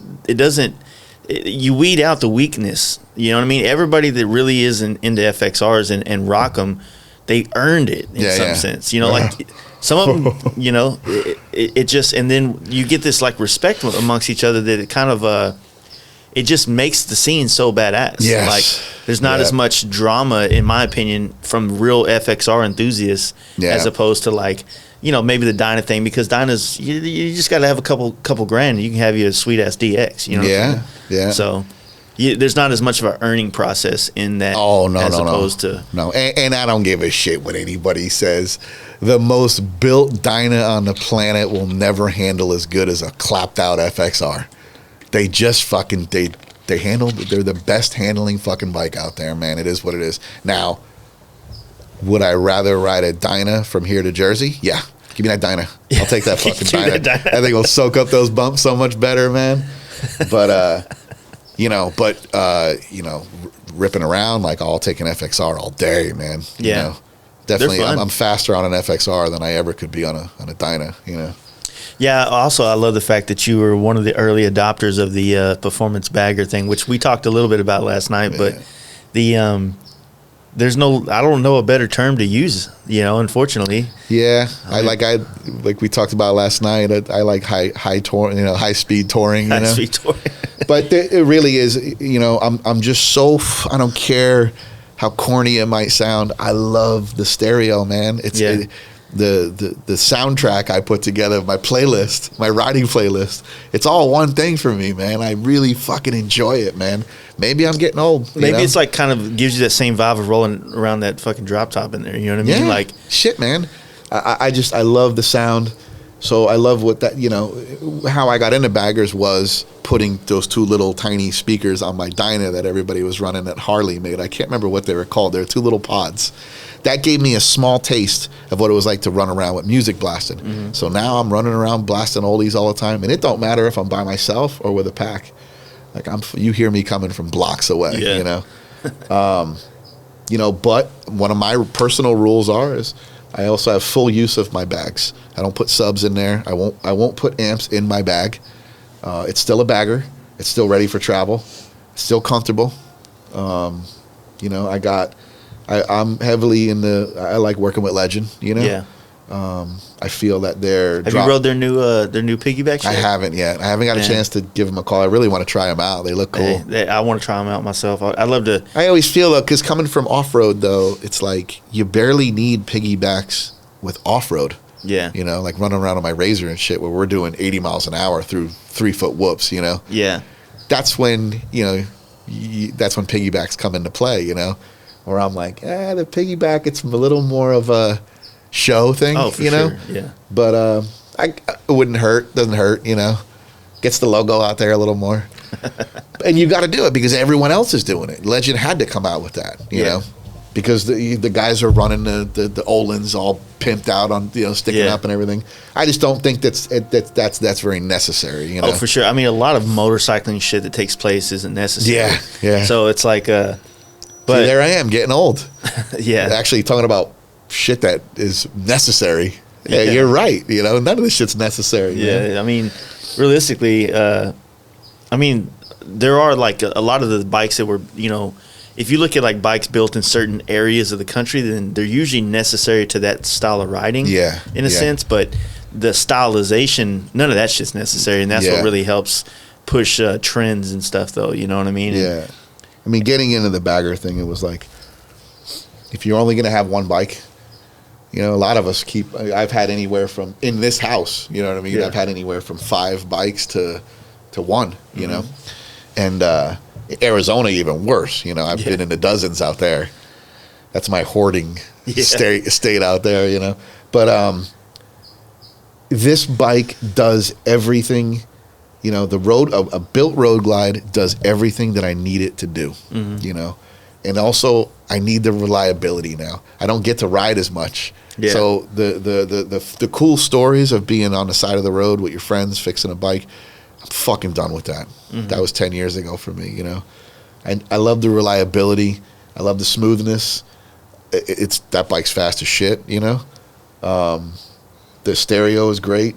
It fits me really good. It fits me. I feel I'm just a touch too tall, too long. I got long arms, you know. Like I'm a little bit cramped on an FXR, which actually I like that though. At the same time, for just day riding and shit, you know. But road trip on an FXR is too cramped, you know. Yeah, that stretches me out a little more. I got a little more options to where to like put my feet and everything, you know. And it just does everything fucking great, man. I could do 800 miles on that bike, get off and be like, yo, where's the party? Yeah. Instead of like, where's the Tiger Balm and fucking Ben Gay or whatever, CBD or whatever the fuck these guys are using now, you know? You don't really get beat up. And to be honest, like, as you get older, being beat up on your bike, those stories aren't as cool anymore, you know? Yeah, we were talking about something last. I don't know if it was on the podcast. We were talking about rigids. Yeah. Oh, I think we were on the podcast. We were talking about that. Yeah, where I get rigid tendencies from time to time, but then I look in the mirror and I'm like, no, dude, you don't. Motherfuckers like you don't ride rigids anymore. You're too old. Man, so how did like you start evolving into Phoenix? Like, what was the kind of transition after you established yourself here? So what was crazy is Phoenix keeps pulling me out there. It was always business. Since I've moved to California, I haven't made one dime living here, per se. Like, of course, flipping bikes, doing stuff like that. But my work related stuff, skateboarding, has always pulled me out to Phoenix. That's been my territory for multiple brands, and that's been. I've repped, I helped Zoo York come back around when they sold to Echo Unlimited. So I took that on as a project because everybody stopped carrying Zoo York. Didn't like that. Remember Zoo back in the day? Went from the coolest, hardest brand out. Wasn't that like Jamie Thomas running that, or was that somebody? No. So Jamie Thomas was involved with Audio Shoes, and I was with them from day one. I launched that with Chris Miller and some of the Planet Earth guys, and that's where Audio came from. And the original team rider that made people go, oh fuck, was Jamie Thomas. We had Jeremy Ray, Steve Barra. It's just some of the top guys back then. So that was a crazy thing to launch a shoe brand. I follow a lot of like skateboard pages on Facebook because I made a point. So my Facebook is I only follow and look at shit that's like I want to see again. Yeah. Because if you start looking at like political shit, fuck that. It'll shove all that shit on your page. So no thanks. I see a lot of skateboard videos, and every once in a while I'll be like Jamie Thomas, and it'll be him skating now or recently, and I'm like, fuck, he's still at it. He's still doing it. You know what I mean? He's still doing it. So I thought that shit was cool, just seeing some of these guys that's been doing it for 30, 40 years now. When you're a skateboarder, you do it until you literally can't anymore. Yeah. I mean, I still skate. Vans highly encourages it though. Yeah. It's part of my job, straight up. If I stop skating, I'm done. Yeah, I'm out. I won't be a Vans rep anymore. Me and my wife were just talking about it the other day because I got a board that I wouldn't mind resetting up a nicer board with all the shit I would like on it. But fuck, man, one rock and I use my hands to catch me, and that's toast for fucking airbrushing. And that's the whole world. Yeah, skateboarding, you are going to get hurt. Yeah, you're gonna fucking slam. Even when I was a kid, I'll never forget skating with some older kids. I'm just deciding if this is what I want to do or whatever, being a rowdy kid. And I was just trying what we called acid drops, Yeah, I remember those. And I'm trying to roll off the Hollywood Beach stage on Johnson Street. Mm-hmm. And that's a 4-foot drop, but when you're a kid, that's like jumping off a fucking building, And I kept rolling up, stopping, coming back, thinking about it, measuring the wind, fucking, what am I going to do? Am I going to try this or not? And one of the older kids, which older kid back then was like 18, 19-year-old kid that was doing it. He's doing bonuses and everything. Mm-hmm. And I was like, man, I want to try that. I want to just roll off, but I'm afraid I'm going to get hurt and slam, And he goes, you see that right there? And he pointed to concrete. Mm-hmm. He goes, if you're afraid to hit that as hard as you can possibly hit it, if you're afraid to get dropped on that numerous times, just hang up your skateboard, find something else to do. Yeah. Go play football where you fall in the grass or some shit, go do something else because there's no way around it, dude. You are going to hit that fucking concrete. And it was the best advice ever. And then I went and rode off and I slammed, But I wound up doing it eventually, and that's what skateboarding is, man. Yeah. You've got to be ready to hit the fucking ground, man. Like, you're gonna get hurt. And you learn to love it. There was quite some time there where when I was skating vert a lot, I needed to take a gnarly slam first to be like, all right, now I'm good. Like, now I'm awake. It was almost like it wakes you up, And that's the traditions. I'm paying for all that shit now, Oh, shit, I did a lot of flat landings. I jumped off a lot of high shit. I fucked with handrails very early in the game, Yeah. I don't like using...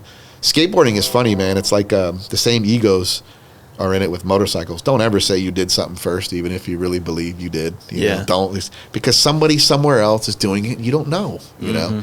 So I don't like that. That was a very uncomfortable conversation for me when people talk about someone who did something first, or you're the first person I seen doing it. I like better. Even if you were, there's no prize. Yeah, exactly. There's nothing in it, and it's just uncomfortable because it triggers egos. Yeah. And people that you actually respect. So You know, I've had, you know, you have guys that say, oh man. So you don't bring up the backflip with Carrie Hart much, or what? The what? The backflip and Carrie Hart much? Oh shit! Yeah. I mean, it's somebody you just never know. So I try not to even get into that. But skateboarding is big like that. Don't ever claim you did anything first. I just say early. You know, early days. You know, in New York City, there's handrails everywhere, and we used to fucking try and rail slide them. You know. Yeah. But it's you know, skateboarding for me to this day. Can I do it anywhere near like I used to? Fuck no. Yeah. I mean, I'm really wishing I skated a little differently when I was younger, because I could have be more progressive now. Yeah. Now it's definitely more about carving and cruising and just staying in the game and getting that feeling and getting that you know, that rush going. just getting that rush and that camaraderie with your friends, you know. And now I push other skateboarders to, you know, I like watching them come up, and Dude. I've seen so many guys come up from amateur. Now they're retired, working in the industry, and I've guided them along through that way. You know, The skateboard industry is pretty good though. Like, it's a pretty big industry, isn't it? it's lucrative now. It could be now if you get in with the right brand, but you have to be willing to work your ass off. I could go work, you know, I don't know what I would say a normal job, you know. Yeah. And make pretty good money. You know, like I hear what guys make selling Harleys. If you're a successful Harley Davidson salesman or whatever they call them now, they call them bike fitters or some shit now. I got friends and they spit out some numbers to me and I'm like, are you fucking serious? And they work 4 days a week, but they work for a giant dealer and they have a they're known for it. Constant foot traffic, you know, and they're willing to get down with it. They could go do whatever the fuck we're doing, where we're working our balls off and making a few bucks more, you know. But they've toned it back, and that's what they do. So you just have to be, if you're thinking about getting in the skate or surf industry right now, the competition is fucking fierce, because who doesn't want to do it? Yeah. Who doesn't want to fucking, you know, that's why I always say, I never forget that there's 500 dudes behind me that would love to have my job. So when I start bitching, or I don't want to travel. I don't want to make that drive. I don't want to leave here on a Sunday, on a beautiful San Diego summer day, to go to the goddamn Vegas or go to some other place in my territory where it's not very pleasant. But how I motivate myself is I say, dude, if you don't do it, you know how many people behind you would love to do it? They would love it. Yeah. They would be so amped to go and be the Vans rep in Las Vegas, you know? Yeah. So that's what definitely keeps me humble. I love my job. I'd do anything for it. I actually have a good time. I don't get that sick feeling on Sunday that I got to go to work, you know? Yeah. I'm a little bummed that I'm leaving paradise here at the beach. But you know what? The reason why I live at the fucking beach is because I work so goddamn hard and I go and do it and go get it, you know? Yeah. But that's what it is. There's not a fucking penny for somebody that doesn't want to work hard in the skate surf industry right now, though. I think there's not an opinion. If someone works hard, period, like, it'll come. Yeah. You know what I mean? If you have a good work ethic and you're not the guy that wants to be the first one to leave and the last one to show up every morning, like, that goes a long way in learning and acquiring skills. And there's that old way of, like, everybody's heard it before a million times, like, find something you love to do and then figure out how to make a living off of it, or just make money off of it. Could be a side gig too, or whatever. You know? I mean, that's the Joe Kid. Yeah. You know what I mean? Like, he can go work at Home Depot or some shit and get he by. worked at Harley for a minute. Harley, whatever, you know. But he doesn't want to do that, man. He'd rather go chase bikes and get a few bucks, do his thing, get some stories, you know, living life out there with the ladies, you know. He's fucking living his life, man. And what the fuck? You can't put a price on that. You can't put a price on that. You only live once. Do what you want to do, you know. And it's that whole thing, oh, easy to say that. Fucking quit my job. I'm living paycheck to paycheck and this and that. I get all that, man. But figure out what you want to do. Figure out what you love, and then position yourself to be there one day, you know. Yeah, that's the best life you can live, man. Yeah, it's one of those things, like, no matter what, you can be really trapped in a lot of different shitty scenarios that can seem very overwhelming. But the thing is that I've always tried to keep into perspective is like this time machine, just time as itself. Yeah, it keeps going.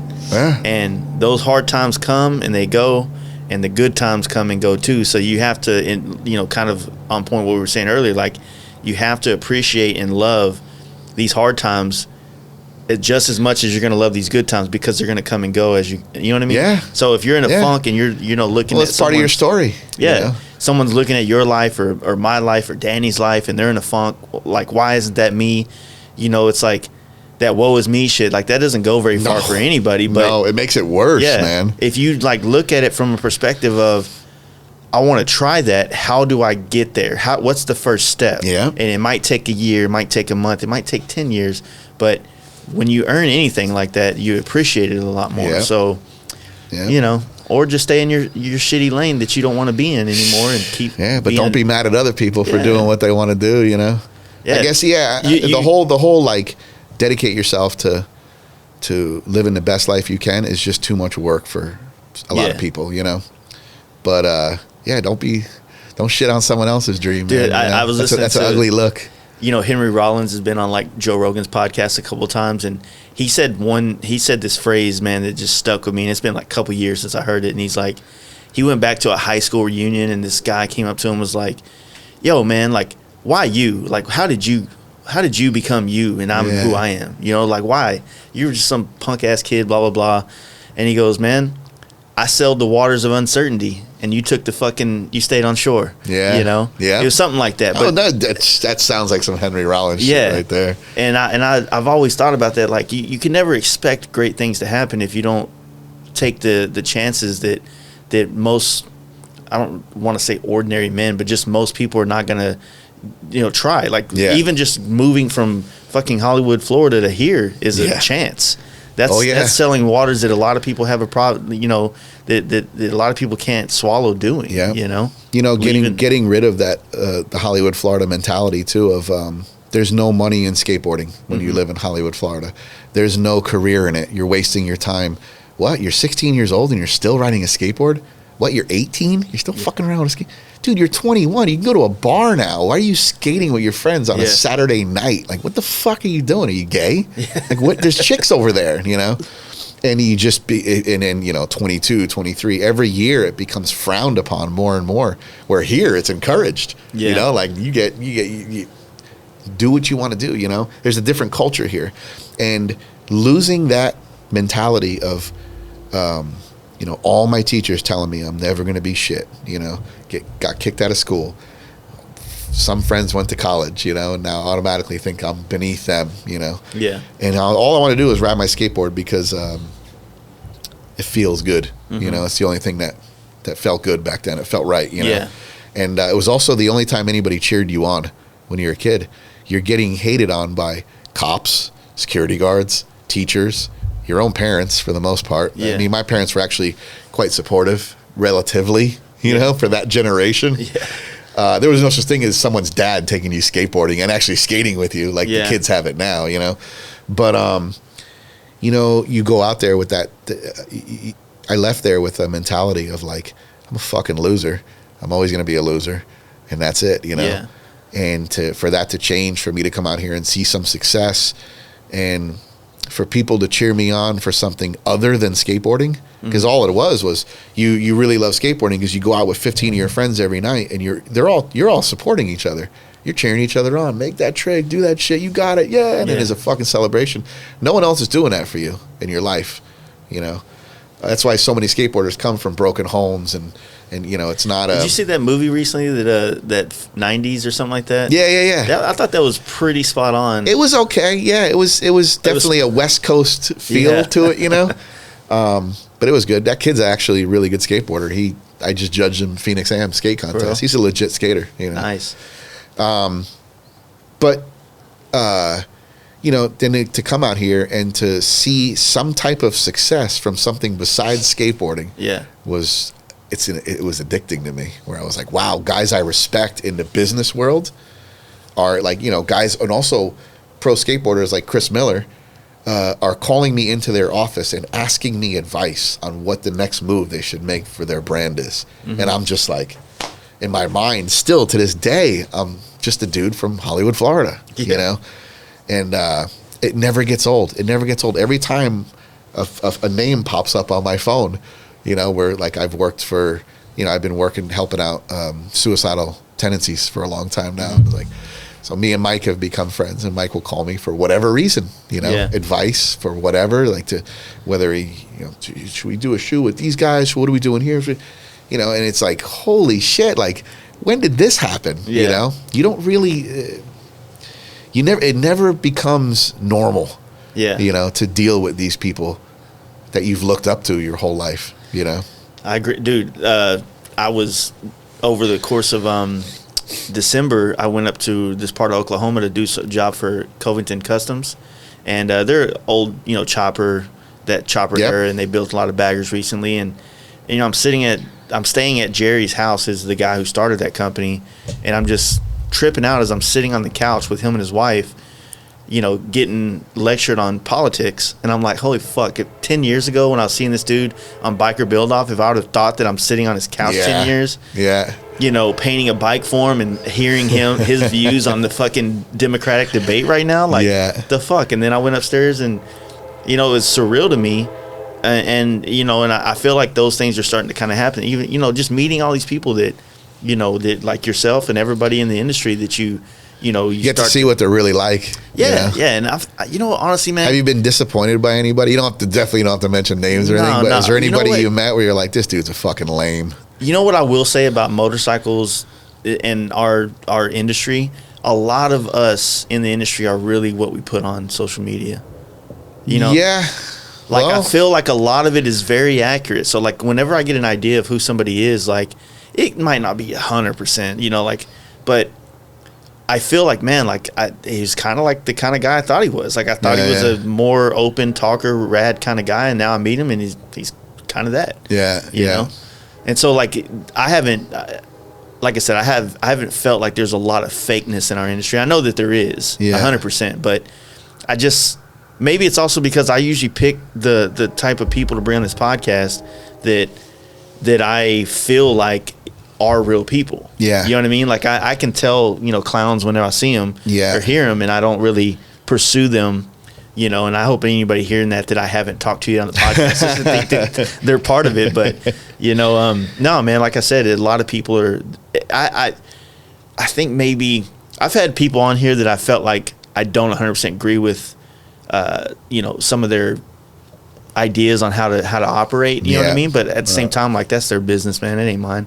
My job is just to, you know, ask the questions, get the story, relate as much as possible, and hope that that I did my job to kind of help usher in your words into this audience. You know what I'm saying? Yeah. So.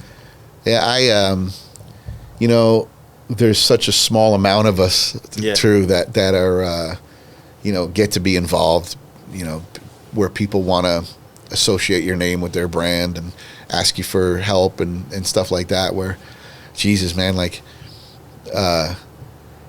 for when I get to see my friends do that kind of shit, and you see those guys, like, there really is, like, is there a better feeling than that?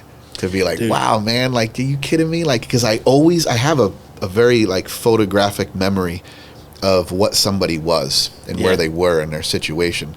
And it's like, wow, like, look at you, dude. Like, I always ask people sometimes, I'm like, do you ever fucking think about where you were 10 years ago and where you are now? And some of them do, some of them don't, you know. Some of them focus on the negative, and they're pissed about this, and well, these guys are knocking me off and this and that. I'm like, bro, you've got your own parts brand, or you've got your own clothing brand, and like, look at you, dude. You're in 100% control of your life, you know. What a fucking blessing, man. Because also, you know, my story isn't any different than any of these guys. You know, I bet you Joe Kidd didn't have a great upbringing and didn't have teachers telling him he's going to be a fucking rocket scientist shit, you know. And you know, we all probably with a lot of us, our story's the same. We didn't have it easy. We weren't dealt a good card, but that didn't fucking hold us back, and we don't sit there and cry about it all day. We made something out of ourselves, man. We proved these motherfuckers wrong, you know. That's why when we started doing this podcast, you know, being very inexperienced, which I still am, when you would try to start these conversations, or you were trying to go for the, hey, how'd you get started thing, you'd realize that, like, most shops and most people came into motorcycles in a very similar fashion.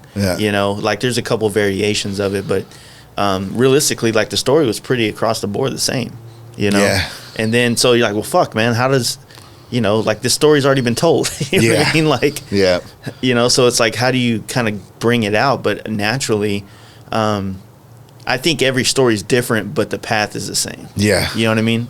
Yeah. So we start asking the right questions about the story, or start nudging the direction a little bit. Even when you said, like when you said before, you were like, oh yeah, and you talked about the flannel. I'm still not used to, like, the flannel's already come and gone. Yeah. It's a project. We did it. It was a collab. It was great. I'll never forget it. It was probably the coolest thing I've ever been a part of, you know? When people come up to me now, that kind of brought my, you know, where people recognize me a little more now, you know?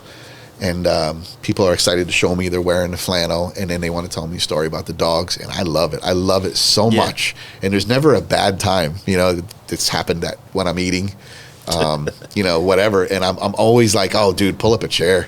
Tell me all about how you got Rex, you know what I mean? Or tell me all about Fido, you know, like whatever. It feels so good to be recognized for something that you're doing, and all you're doing it was just a gesture, you know what I mean? I'm just trying to help a dog out, and it makes me feel good. Yeah. But then for someone to say, hey, I want to support you in such a massive way, like he did, to where he, you know, that feels so good. You know, it was like, I mean, what the hell did Danny get out of that? You know, it's like, the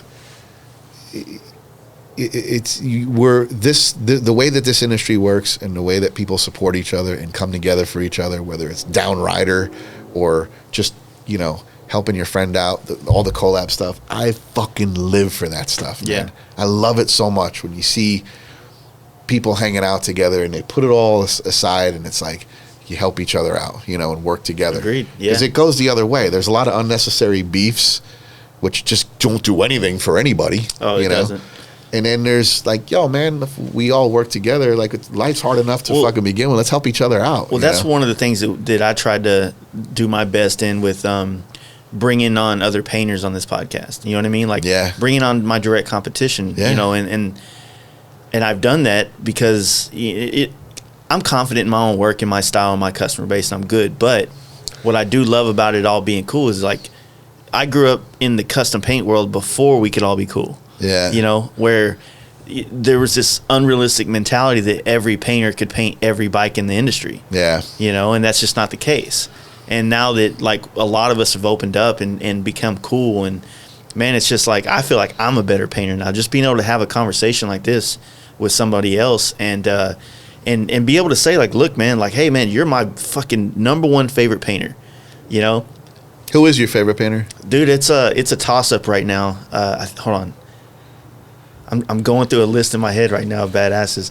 It depends. It depends on what we're talking about, because it's just Danny like every... D. Huh? Or it could be... I'm thinking Hot Dog.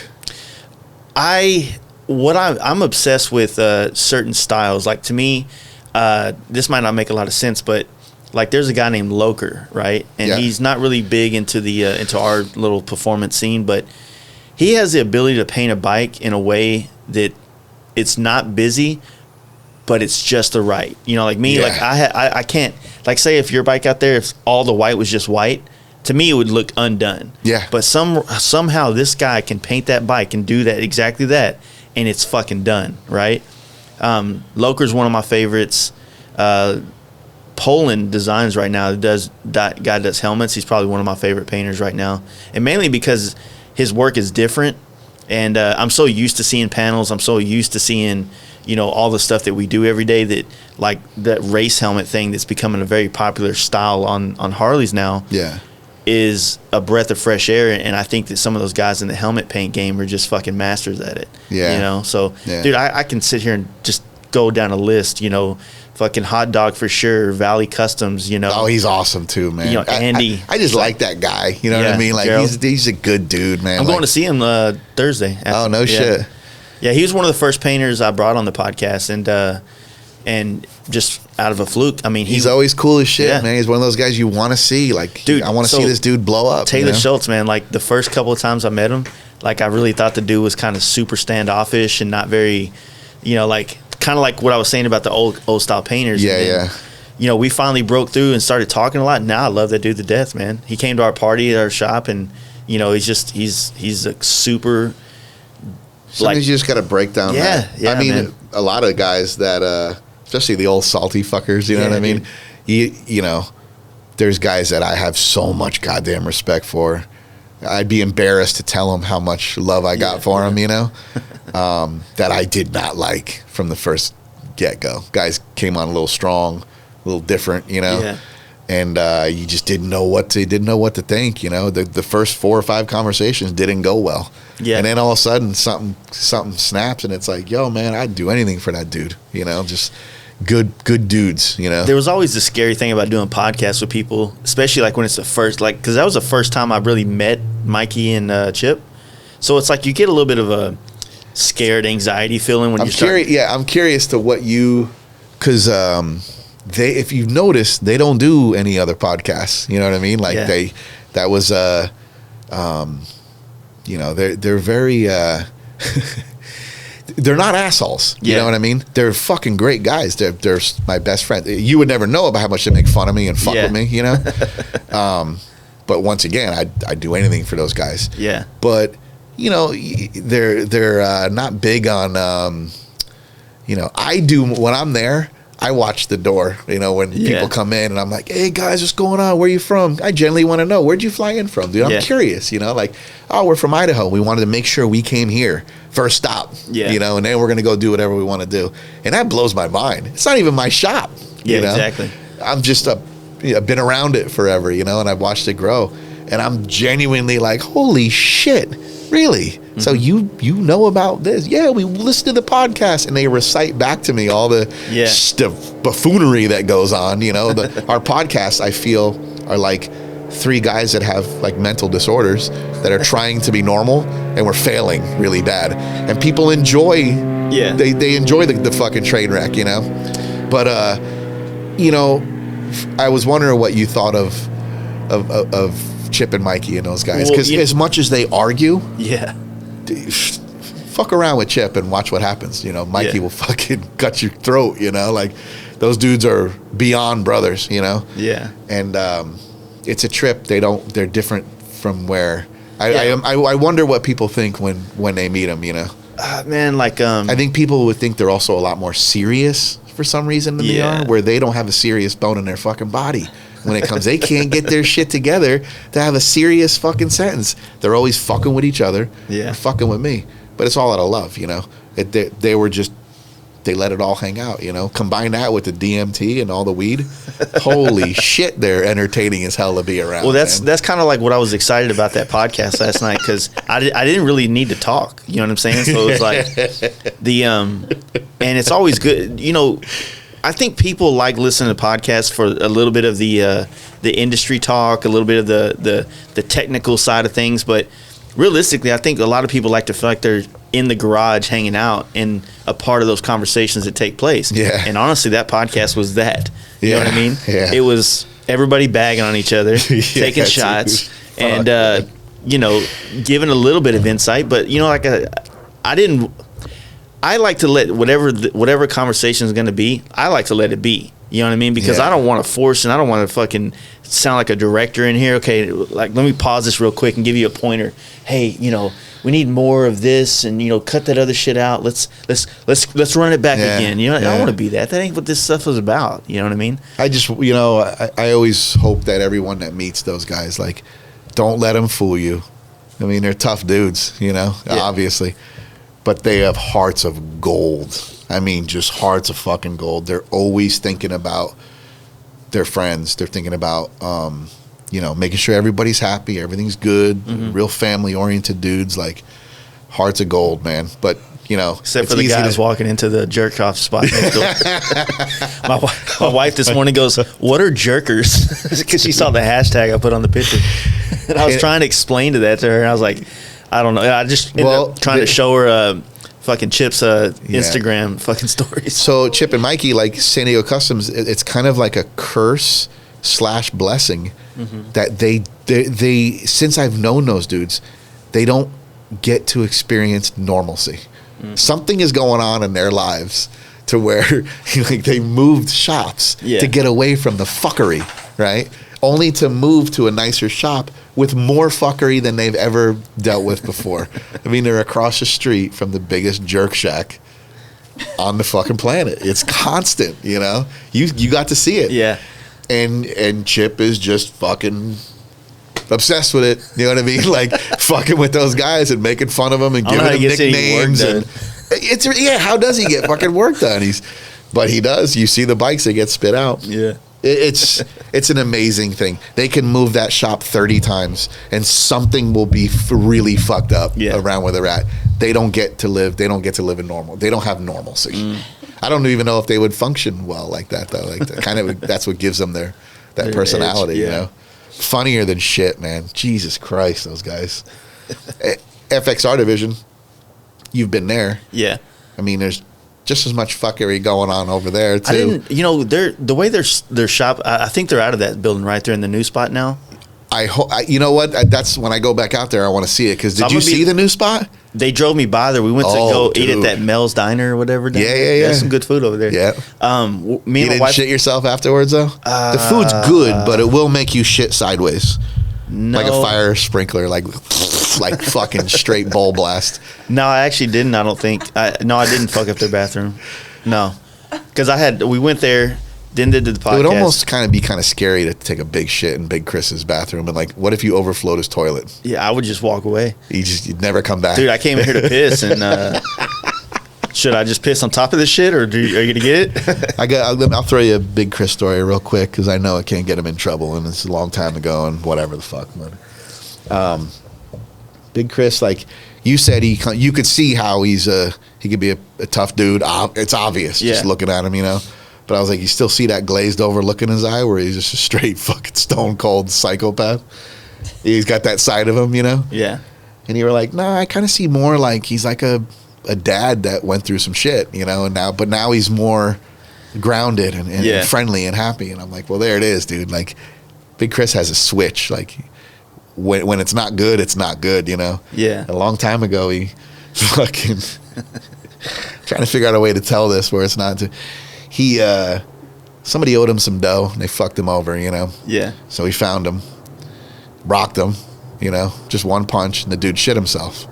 So Chris goes, you know, for most people that's game over. You know, I've fought somebody before when they shit themselves and I was over it, you know, and I actually wasn't done with them, dude. I wanted to fuck them up a lot worse, you know.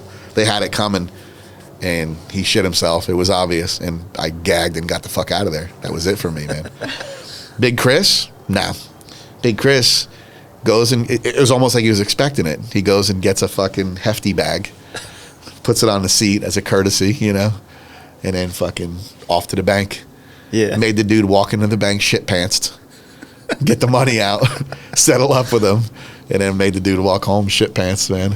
Can you imagine the rash that came from that and all that? Like, whatever the fuck. Like, I think about that sometimes, and I'm like, yo, that's an old Big Chris story. That's 10 years ago type shit, though, you know? Now he's the nicest dude in the world, you know? But you still wouldn't want to fuck around with him, man. Like, he's a different type of dude, you know? But once again, one of my best friends, heart of gold. You know, I love being friends with all these guys because you're never really fucked. Yeah. When you got the friends that I got, you know you're never fucked. They're going to help you out, whether it's financial, whatever the fuck it is. These guys do what they got to do for you. You know, when I did this little tour to Phoenix and did all these podcasts out there, I want to say like the time I spent with Justin and Chris and the time I spent with Tony from Ramjet. Oh, he's another one. Right now, like I'm like. Because I haven't figured out, because I want to stay with, because everybody out there is like, hey, dude, if you're coming through Phoenix, hit us up, you can crash with us. So I don't know if I want to call Tony first or I want to call Big Chris and Justin first, see which one. Stay at Big Chris's house. He's got the mansion. I'll go do that. He's got the Scarface mansion. Those dudes are like some of the most solid people that I... The other thing that sucks about doing podcasts with everybody is because you do these long conversations with everyone and you kind of feel like, fuck, like that's my dude now. Yeah. You know? And it's... You know, you do a fucking 60 of these in a year of people you haven't met before or whatever, and next thing you know, you're like, pretty good, yeah. You're like, fuck, man, like I got to now start. I have to find a way to reach back out to them so that they understand that conversation meant something. That was real. Yeah. You know, it's Tony, guys like Tony, he don't have a fake bone in his body. Yeah, you know? dude. I mean, he didn't. I mean, the early Tony story for me is I've known Tony since he was a toddler for the most part. He was he's a kid running around. I couldn't imagine how young. Like when I was talking to him, it was like, dude ain't even 30 yet. I don't think. Yeah. So I was like tripping out. Tony's dad is just an old time bad motherfucker from Arizona. I mean, you name it, he's done it. You know, I can't tell any stories about his dad because they're all fucked. Just a bad motherfucker, dude. Hard partying. His house was set up like a clubhouse, Tony actually, eating his Cheerios at the bar with the stripper pole behind him, real living the life, And I went over there way too young. I went over there. I ended up hanging out with me and Tony have this dude. His he goes by Chopper Chris. Mm-hmm. He's like an old myth in Phoenix, but Tony remembers me actually hanging out with him. I spent like 2 weeks straight with him. And what he was a true pimp, a real pimp. He had a house in Sunny Slope with 30 girls working for him, and he ran them here and there, like this is where dropping them off, this and that. That was his full-time gig. Real pimp shit, not like rapper bullshit or any of that, like, or not he was a real actual, he made money off of selling girls. So I can't even remember how many years ago this was. I was riding a chopper then, I link up with him, and my first shoot for a magazine was actually, remember Outlaw Biker magazine? Yeah. So they wanted to shoot my bike and Chopper Chris's, and we did the shoot over at Tony's dad's house by the pool. So I go meet up with Chopper Chris and Sunny Slope, and we go to ride over there, but before he goes, you and you, he just picks two hookers, and throw them on the back of the bikes. They're going to be the models, So all right, so we get there. But Tony's dad already had some, not hookers, but just old biker, some old gals. He'll belly up to the bar, brawling bitches. Yeah. So those two, they didn't get along immediately. There was instant tension between the girls that we all felt, Yeah. And I was like, well, fuck, dude. As long as if they start brawling, they'll knock my bike into the pool. We had the bikes right next to the pool, Yeah. Sure enough, man, it kicks off, dude. After time goes by, Tony's in his room sleeping. He's got, he's got second grade class next tomorrow, whatever, It's like a Wednesday night, and it kicks off, man, and the hookers got the shit kicked out of him, What? Damn. Which surprised me a little bit that Chopper Chris would allow that to happen, because those are his earners, But it happened. It was what it was, And then they separated them, and then so the chick got blasted, like broken nose, blood all over her face, whatever. Chopper Chris is all pissed, and he goes, "Get her back to the house now." I go, all right, what the fuck, Yeah. So I got this bloody hooker on the back of my chopper. And we're fucking blasting down 7th Street. Like, we're coming up over the hill and everything, and I'm actually feeling good. I'm kind of somewhat laughing a little bit, like, God damn, this is some real shit. Like, I'm still a kid hanging out with this. This is the way it goes down, I guess, Like, this is my intro to it all. Like, some gangster shit, Yeah. Coming up over the hill, you see downtown. It's all beautiful. Some real scenic Phoenix shit. And all of a sudden, next thing I see, fucking lights behind me. God damn it, I'm getting pulled over on a chopper. My papers aren't straight to begin with as well. They never were back then. And I got a bloody hooker on the back of my bike. So I'm like, oh, fuck, man. So I mumbled to her, like, you know what you got to say. Don't fuck around with me. I was pissed at that point where, like, I got put in that point. I got put in that position. I was pissed at Chopper Chris, everybody at that point. Yeah. Like, fuck, man.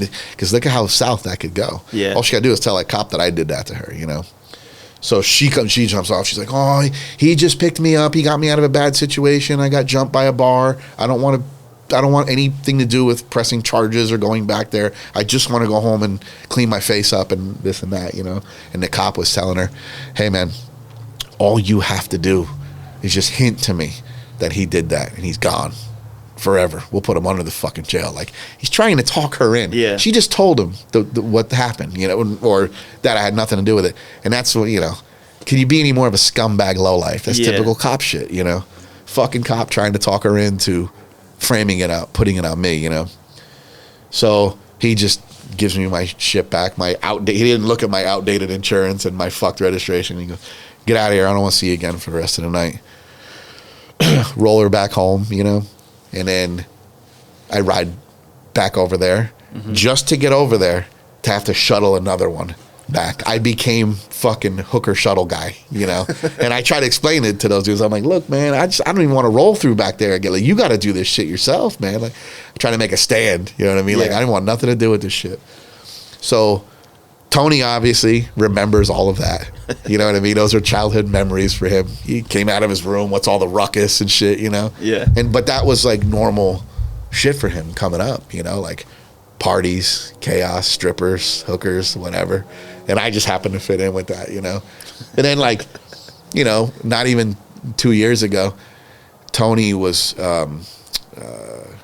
D-Train, his wife, is the most amazing girl in the world. I don't know if you got to meet her. She rules, man.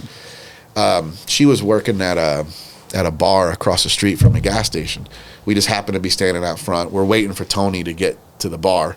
He pulls in to get gas first because, you know, the rules there, like, don't roll up if you're not full tank, you know? Yeah. So he's doing what he's doing. He rolls in. We see him roll in. And some frat dudes just randomly, I felt like I was watching it on TV. I couldn't believe these guys were words were exchanged between Tony and one other guy that works at the shop. And these frat dudes or whatever, like 7 of them, jump out of a truck and they start trying to lump Tony up and shit. And they're holding their own. But then 4 or 5 of us come running across the street. We fucking mopped these dudes up, man. Like, just fucking destroyed them. And as it's happening, I look over and I see Tony. You know, he's got this dude up against a vending machine, just fucking lighting him up, you know. And I'm like, how fucking long have I been doing this shit, man? Like, this kid, like, you know, how long I'm out here fucking around in the streets, like, doing dumb shit. Like, he was a child when I met him. Yeah. And now he's beating the shit. You know, Tony's a grown-ass man now, and he can handle himself quite well, obviously, you know, how he grew up. And it made me feel like I'm either too old for this shit and I need to just go home and be an old man, you know? Or, you know what? Or I feel really good about myself right now. Like, I've maintained this fucking lifestyle of running around being an asshole on a motorcycle for a long time. I wouldn't trade it for nothing, man, you know? Well, you got to do it so that all of us have something to look forward to when we get old. Yeah, shit. Don't do that. Leave the gas station fights out because I was sore for like fucking 5 days after that. You know, try not to do that kind of stuff now. You know.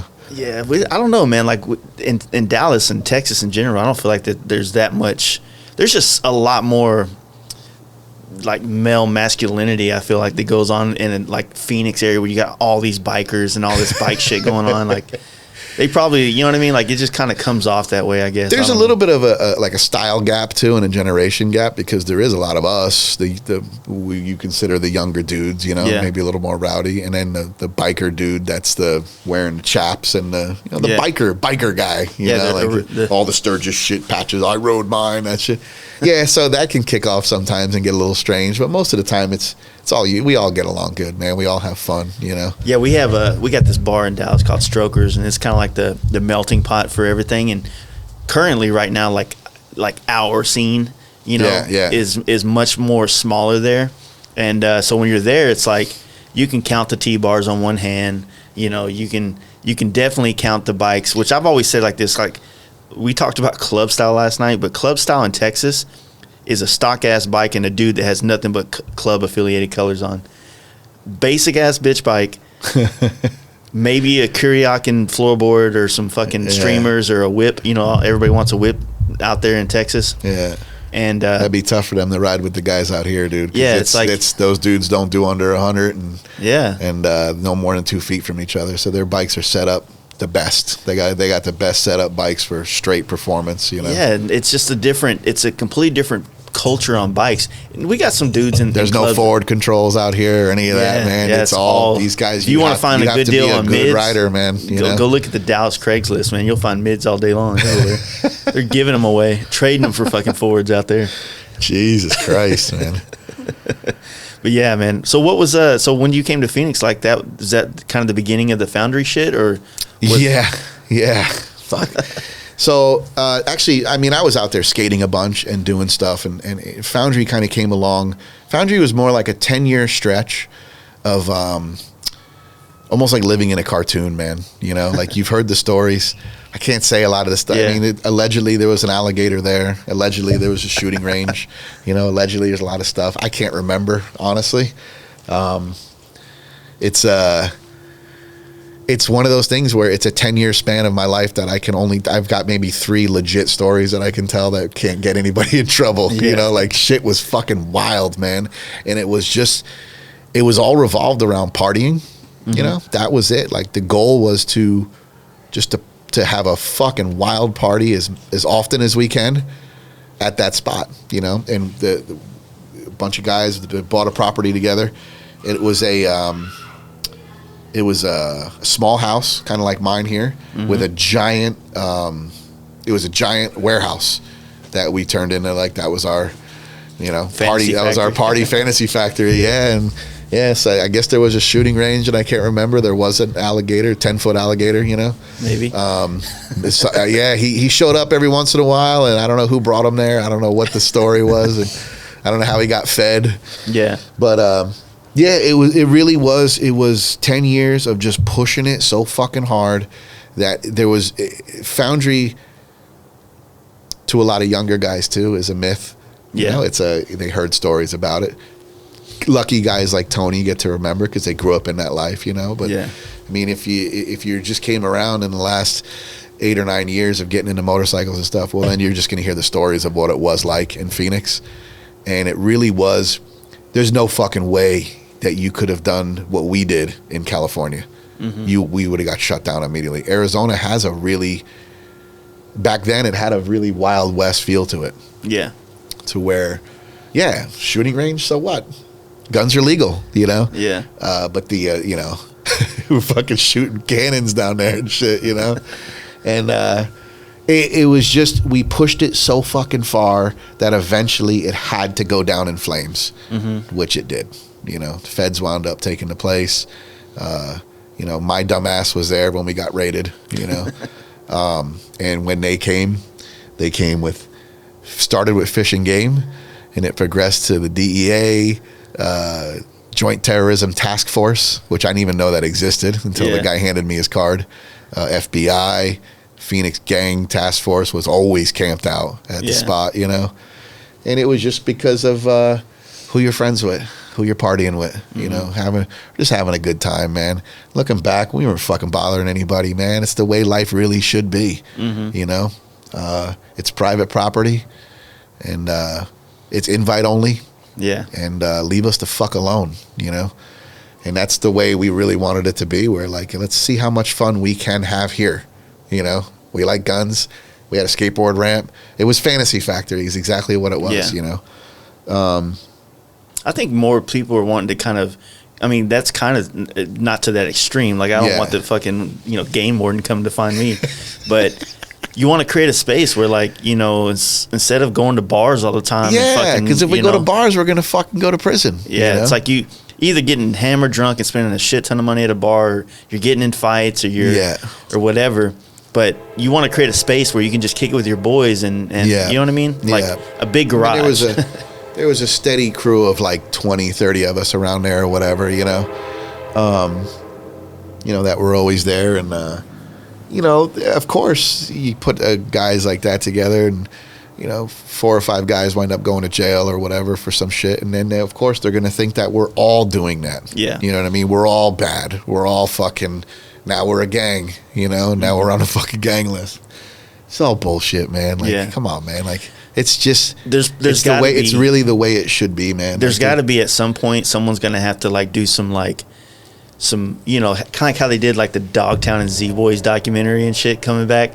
There's got to be at some point someone's got to try to dig in and do a documentary on the only thing is there's the way it is now is we'll all get in trouble for old shit. Yeah, but know? in about sadly 20 more it's illegal, years, you know. Yeah, in 20 more years, the stories will be able to come out. It'll be less of us, or 30 years will be less people to kind of, you know, take any fault. For that shit, you know? No shit, man. But it was. I look back on it, and a lot of the memories I look back on, it was like, was that a dream? Sometimes I have a hard time, like, was that a dream? No, that really fucking happened, man. Like, god damn, like 2002 is a wild year, you know? Like, what the fuck? Because it was a long time ago, and you got to make yourself believe certain things didn't happen or whatever. You know what I mean? Like, I forget that. I don't even know what the fuck you're talking about, man. So, yeah, in your own mind, you're just like, what the fuck were we thinking, man? What a bunch of fucking idiots, dude, you know? God damn. Somebody brought a wild boar over there one time, you know, and the motherfucker escaped and just ran out into the fucking hood, you know? Like, if there's a fucking, can you imagine? Like, and we never heard anything about it, you know? And it was like, you never know. Like, you're in a poor neighborhood. There could find be a wild boar. There could be somebody came in with it from Florida. So same place the gator, I guess, came from. Yeah. But the thing was, like, you know, there's probably some poor asshole like just bummed, like, oh man, where's my next meal coming from? You know, and he looks in his backyard and there's a fucking boar, 400-pound boar back there. Like, yeah, there's food for. He goes and gets a shotgun and blasts it. Like, thank you, Lord Jesus. You know, like, who knows? Because we never heard anything about it, man. And a wild boar, dude, that thing will take down a whole fucking neighborhood, dude. Shut it down. But somebody probably just took it upon themselves to eat well for a long time. What's for dinner? Pork. Yeah, boar. Man, those things are those kind of stories are fucking awesome though, man. I know that they weren't all awesome for everybody involved all the time, but you know, fuck, man. Like, some of my fucking best stories I like to talk about is when shit didn't go very well. Yeah, exactly. You know, we talked about the bike getting stolen last night on the podcast, and that whole year was just a shit show for me. And that was the first year we started this podcast, and it was almost hard not to just be on every episode, like, you know, like, yeah, well, this fucking happened. It was almost a joke at that point. You know what I mean? So it builds character. And it's shit to where it's like, I mean, there's so many times where, like, you know the old punk band JFA? Legendary old punk band. I had no idea. JFA played there. So it's essentially JFA played in my living room for like 40 of us. You know, like, the shit that we made happen and the things that, if you just honestly just, like, take 10 years of your life and not give a fuck with 20 other people that have the same mentality, you know, you'll get a legendary punk band to play in your living room as a part of it. Like, it don't matter. Like, anything is possible. It's almost like, guys, if we just tried, we could all be millionaires. 'Cause we're fucking off and partying, and we're having famous bands come in here and fucking, you know. Yeah, it was so much fun, but it also, you know, a lot of there's stuff, parts of it that wasn't fun. You know, getting knocked off the fucking couch at 6 a.m. by getting flashbanged off the couch and getting raided, and, you know, getting dragged out in your fucking underwear. Those aren't good times, you know. But it is what it is, man. We're all here. We're all good. You know, some of the guys, like, you know, Big Chris is back out in the streets and living well and doing good and growing FXR division, and you know, their brand too, man. Like, that, just them both. Like, sometimes you know, when you meet like these teams of people like Justin and the Big Chris, it's like, Justin y'all could never just get it, man. Like, Big Chris could never do what Justin does. Yeah, and Justin could never do what Big Chris does. You know, and then they're a team, and they don't try and be each other. They just fucking do it, and that's why they put out these quality parts, and they're brilliant ideas, and just very talented dudes. Both crazier than shit, but that's what brings talent, you know. Just talented dudes, man. No, you got to go out there and see their new spot, though, man. When it's done, it is going to be a fucking Disneyland for bikers, man. It is so cool. They found that spot. They put a lot of work into it. Wow. And they're going to have, oh man, I can't.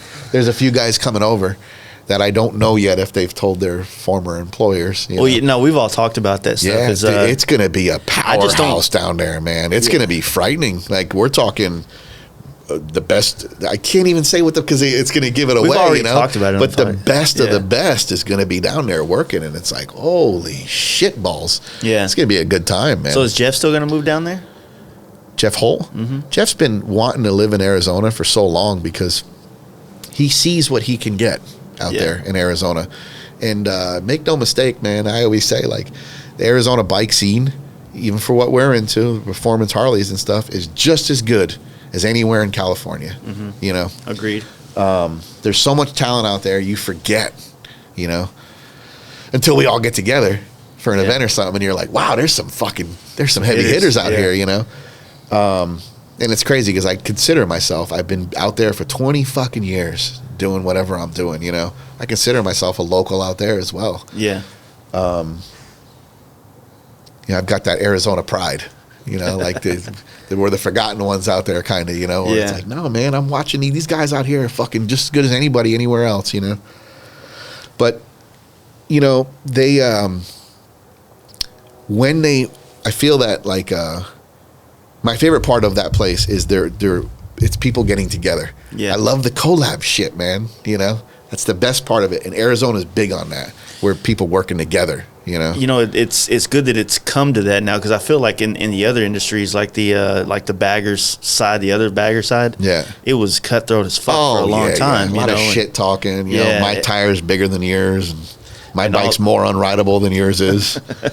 But now it's kind of reeled itself in, because it's, you got to understand, like after the chopper craze, it created something in our industry that has never happened before, and people had to figure out, like, there was so much money being made on building choppers at that time, especially for people here on the coast. Yeah. You know what I mean? And then it goes away, and everybody thought that money was still in the motorcycle easy to be up for grabs. Yeah. So everybody's looking for the next hot thing, and they're trying to create this next fad, and there was a lot of urgency to be the next builder or do the next biggest thing, when realistically, like, the guys that were just jumping on their bike and riding them, and making some cool parts here and there, the ones that weathered all these storms and are still here today. Yeah. Like, this whole time, everybody was like trying to do this shit, and you motherfuckers are out there at Foundry, fucking off with maybe an alligator or shooting guns, maybe. But we put out some cool bikes out of there. Exactly. Some really cool bikes and some really cool cars came out of there. So when we did settle down and get serious,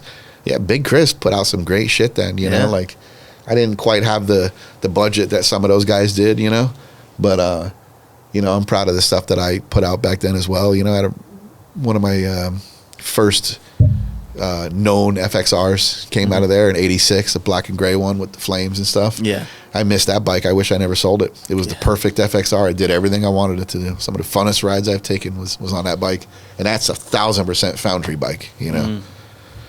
Yeah, that place is. I heard about it from quite a few people before I ever heard any stories. Like, I heard, oh yeah, he used to fuck around at the Foundry, and I'm like, what the fuck is that? Like a restaurant where they have a fountain, or it's like a fondue spot or some shit, And then you just hear these stories, and then like you start meeting the right people. They were like Big Chris and yourself, and like, fuck, okay, so this was a place. That shit took place. Yeah, we made some parts. Like, we actually had taillights and shit that we had custom taillights that came out, and of what, like Jesus's face and everything. Like, a lot of guys got together. Like, a guy named Robbie, he was a dude that was a part of the whole thing too, and he did Supreme 70s, which is a really cool lowrider kind of clothing company.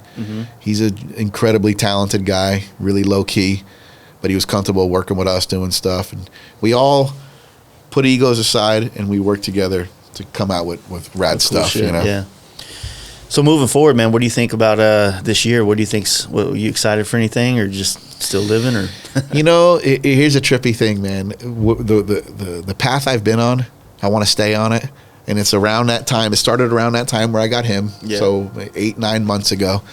I'm just trying to really simplify my life as much as possible, and I really only have time to focus on having fun. And I got to have fun when I'm working. I gotta have fun when I'm not working. Like, everything, it's gotta be revolved around how much. That's my currency now. How much fun did I have last week? Yeah. Now I'm fucking rich. Yeah. Like I said, it's had a pretty big effect on me of seeing some of my friends that have battled health issues, some of my friends that have passed away, and then just everything. You kind of see what life really is about, and it is about fucking having fun, man. As corny as that might sound, you gotta just you gotta really, like, not. I have so much fun not focusing on the negative now.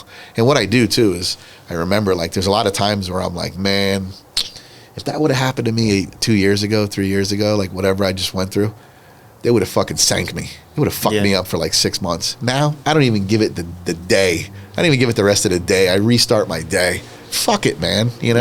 Bad shit and problems don't make you, man. It's how you recover from it. Yeah, 100%. So I'm, and there's another thing where, you ever watch Anthony Bourdain? Oh yeah. So Anthony Bourdain and Iggy Pop. Did you ever see that interview? I didn't see that one. No. Oh my God. I tried to YouTube it and show it to somebody not too long ago. It was the greatest interview ever done, I think. It's Anthony Bourdain and Iggy Pop in Miami, in South Beach. Was it like on Parts Unknown or something? Or? Yeah, Okay. yep, it was. And, he's just like, well, look at us, man. Just two old punk rockers just fucking having healthy food in a cafe in South Beach, Yeah. And that's what it was. And they were just talking about, like, pretty general stuff, And he goes, let me ask you something.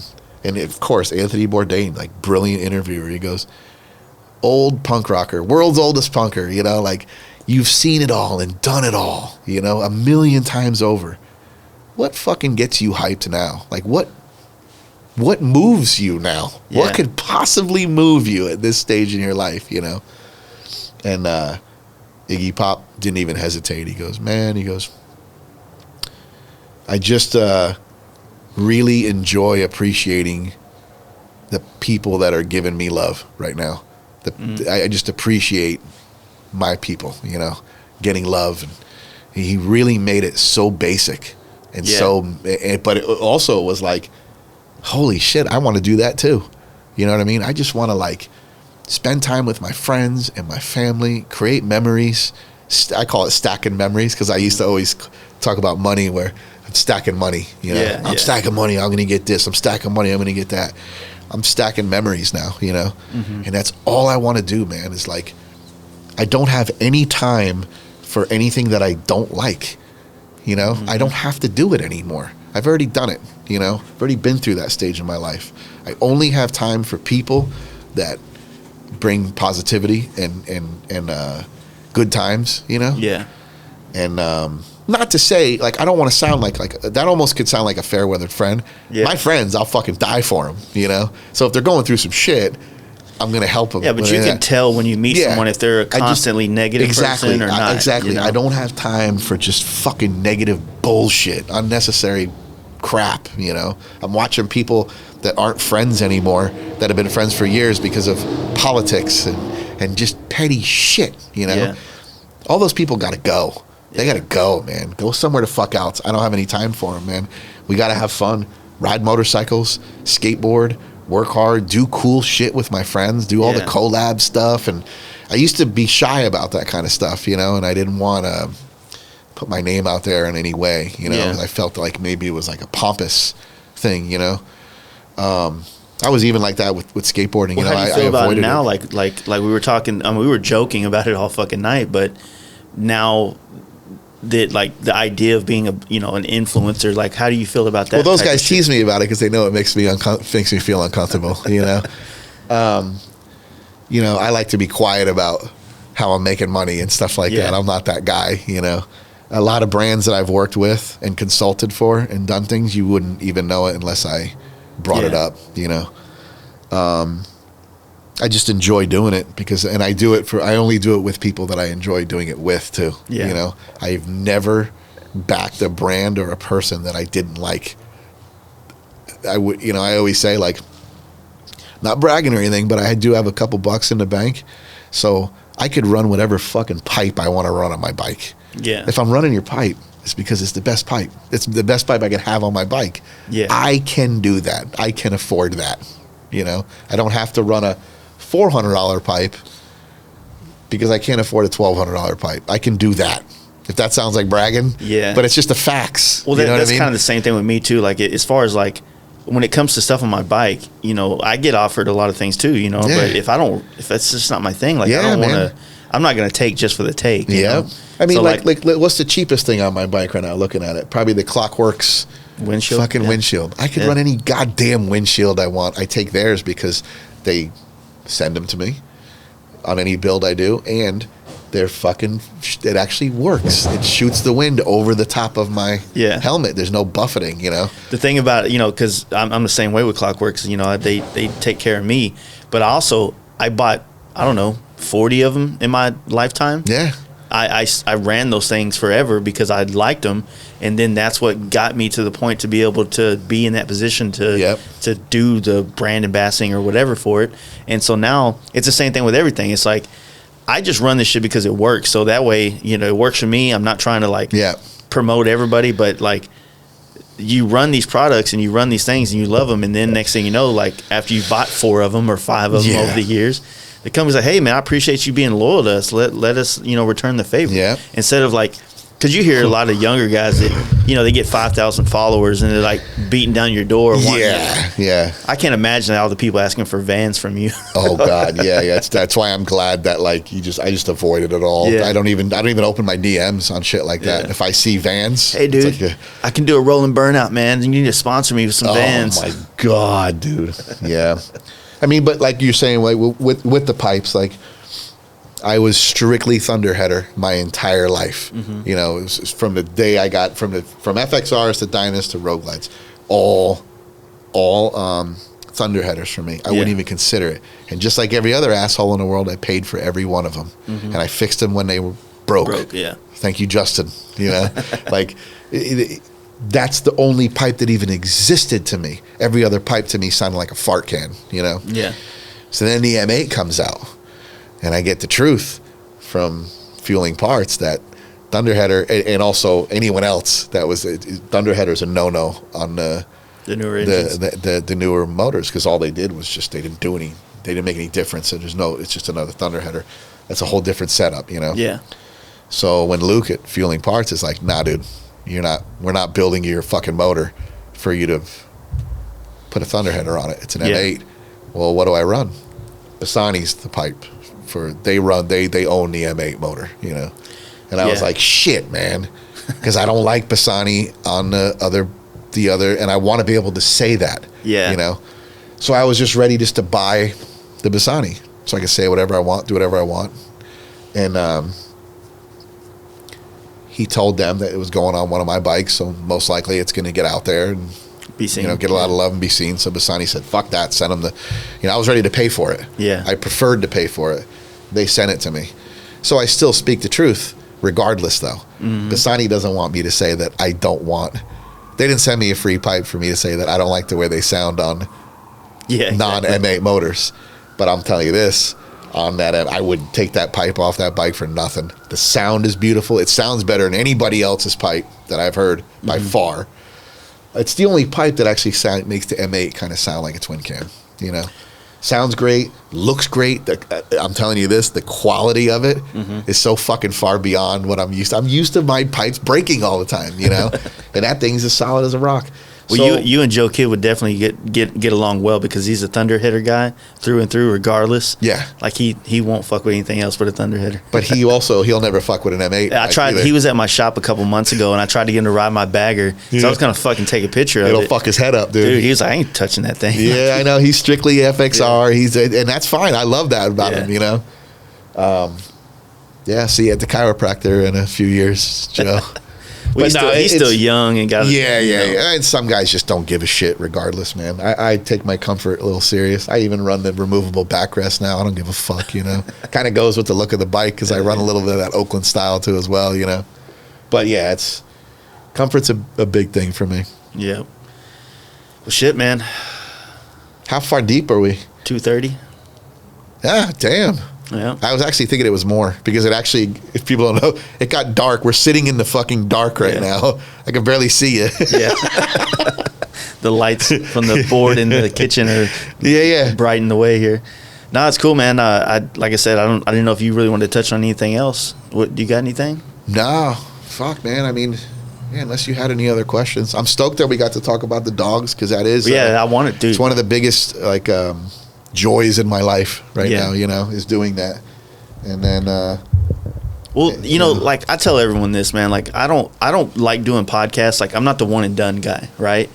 I like to bring you on, let people hear from you, and then when our paths cross again, which they do, because we're in the same industry. There'll be more updates and shit like that. Yeah, like, hey, dude, let's sit down again. And sometimes it might be me, you, and SDC again, or me, you, and fucking... Please, I don't want to do that again. Maybe those me, guys you... put me through the ringer, man. Like... I like to try to like bring them together. Like, so, I mean, what if like it was me, you, and Danny from Dixon, or fucking Jeff Holt, or absolutely, or even fucking Big Chris would be amazing. Oh, Jesus Christ, dude. So I'm trying to build a platform that we bring these individuals on, but then like, I got to do this for hopefully as long as podcasts are going to be around. So I'm going to have guys like you on again to make this thing if you keep doing what you're doing, with the, as far as, your follow through is insane, man. Like you're doing it. Yeah. You know, there's no way that this thing is not gonna go to the next level. You know. Yeah, You've done a great job in getting in front of so many different people. I've learned quite a bit about people by listening to your. I had no idea they were as rad as they were. You know. Yeah. But you know, don't forget, I'll put your podcast on when I'm doing a Phoenix to San Diego run, and it makes the drive a lot shorter. You know, so especially when you do the 3-4 hour ones and stuff. You know, it's like beautiful. Yeah. Sometimes like those 4 hour ones are usually like with a bunch of people, like it's 4 people and everybody's, and then we're all fucking getting drunk or some shit. Yeah. Or I am, You're doing a great job with it. I could see why brands want to support you and be a part of it and everything. It's real shit. You've done a great job with it. So, man, of course I want to jump on again or whatever. It's all fun. A lot of them are funnier than shit too, and that's a big thing for me. Oh, people are gonna laugh their ass off when they hear that one last night, man. Oh God, like Chip's gonna wind up getting committed, man. Like they're gonna fucking they're gonna come in and put him in a fucking straitjacket, Yeah, it's but more power to him, man. Like that's his deal. Like I'm envious that he can do all that crazy stuff. I'm horrified of that shit, man. No fucking way would I go that far deep down the psychedelic path, Yeah, my wife, I didn't talk to her, but we talked about DMT a lot last night and mushrooms and all that shit, so but let's just say Chip's not afraid of any of that stuff. He didn't even flinch. Yeah, he was more eager. He wanted to know the truth about life is what he said he wanted to find out. Wow. But it was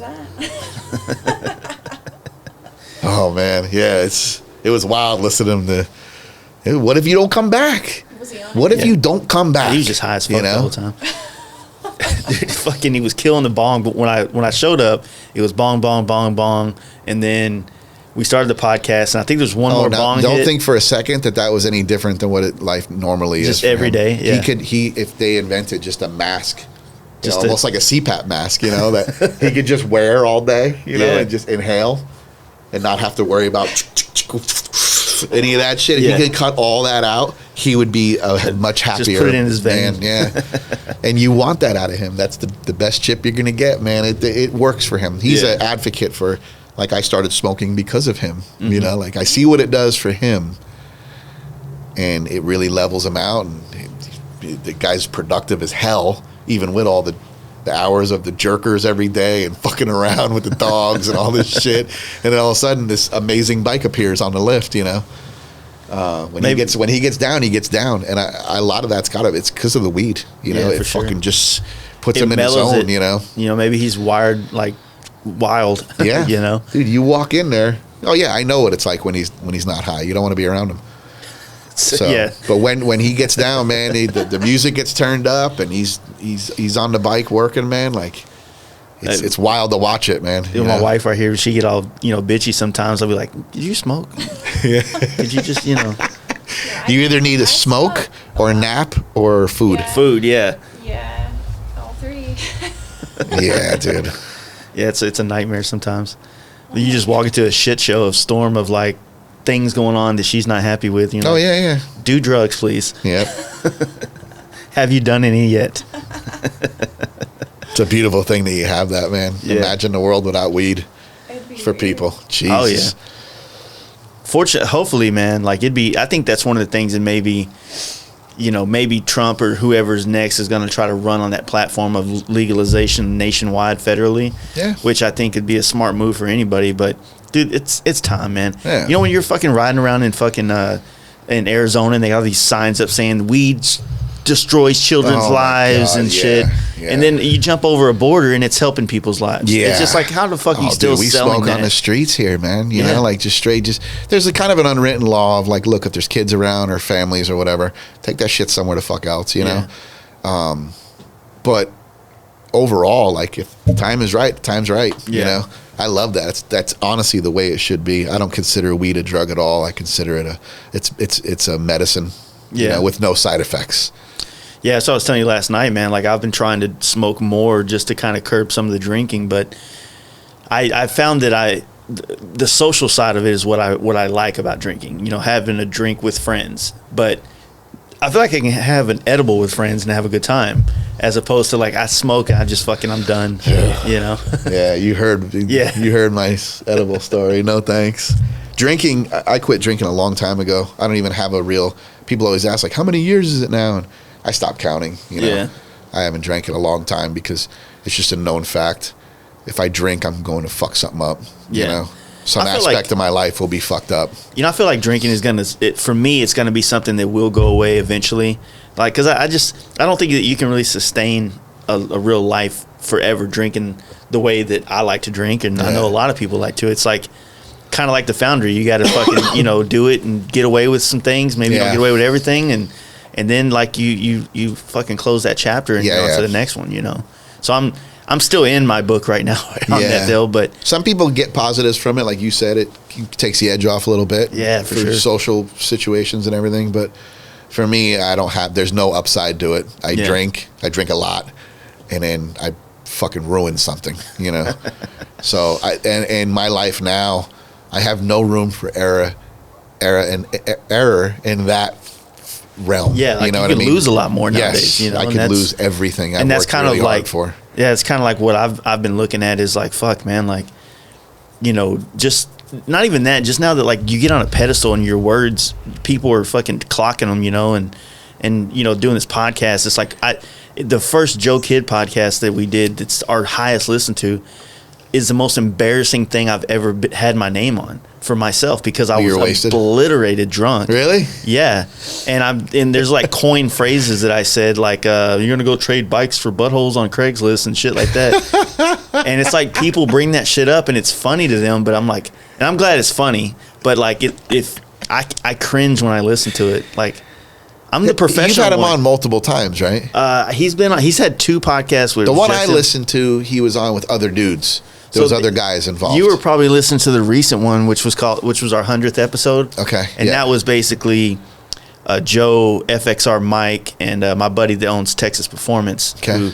who also ran around with Big Chris and all them. Well, I don't think he ran around with them, but he knew him from back in the day doing MMA and shit over here. Yeah. But those dudes are the guys that kind of helped start the podcast. And these guys aren't, they're not Dixons. They're not fucking Jeff Holtz. I mean, these are just like normal dudes in the industry, that everybody that listens to our podcast loves hearing from these guys. Yeah. So it was like a stars aligning moment when Joe Kidd was passing through town. It was our 100th episode, so we could celebrate that milestone, and then it all came together, and it was a fucking good time. I got drunk on it, but I enjoyed that podcast, man. Yeah, I just fun. anything from Joe Kidd being a regular on your podcast, I'd highly recommend that, man. He's fucking Dude, character, there's- no doubt. like you, like, I mean, I feel like you doing the podcast with those guys over there, or I feel like this platform is like perfect for you with all the people fuck, dude, like that would be super fucking rad hearing, like you have the ability to kind of cross pollinate more or less, you know what I mean? Yeah. Like go from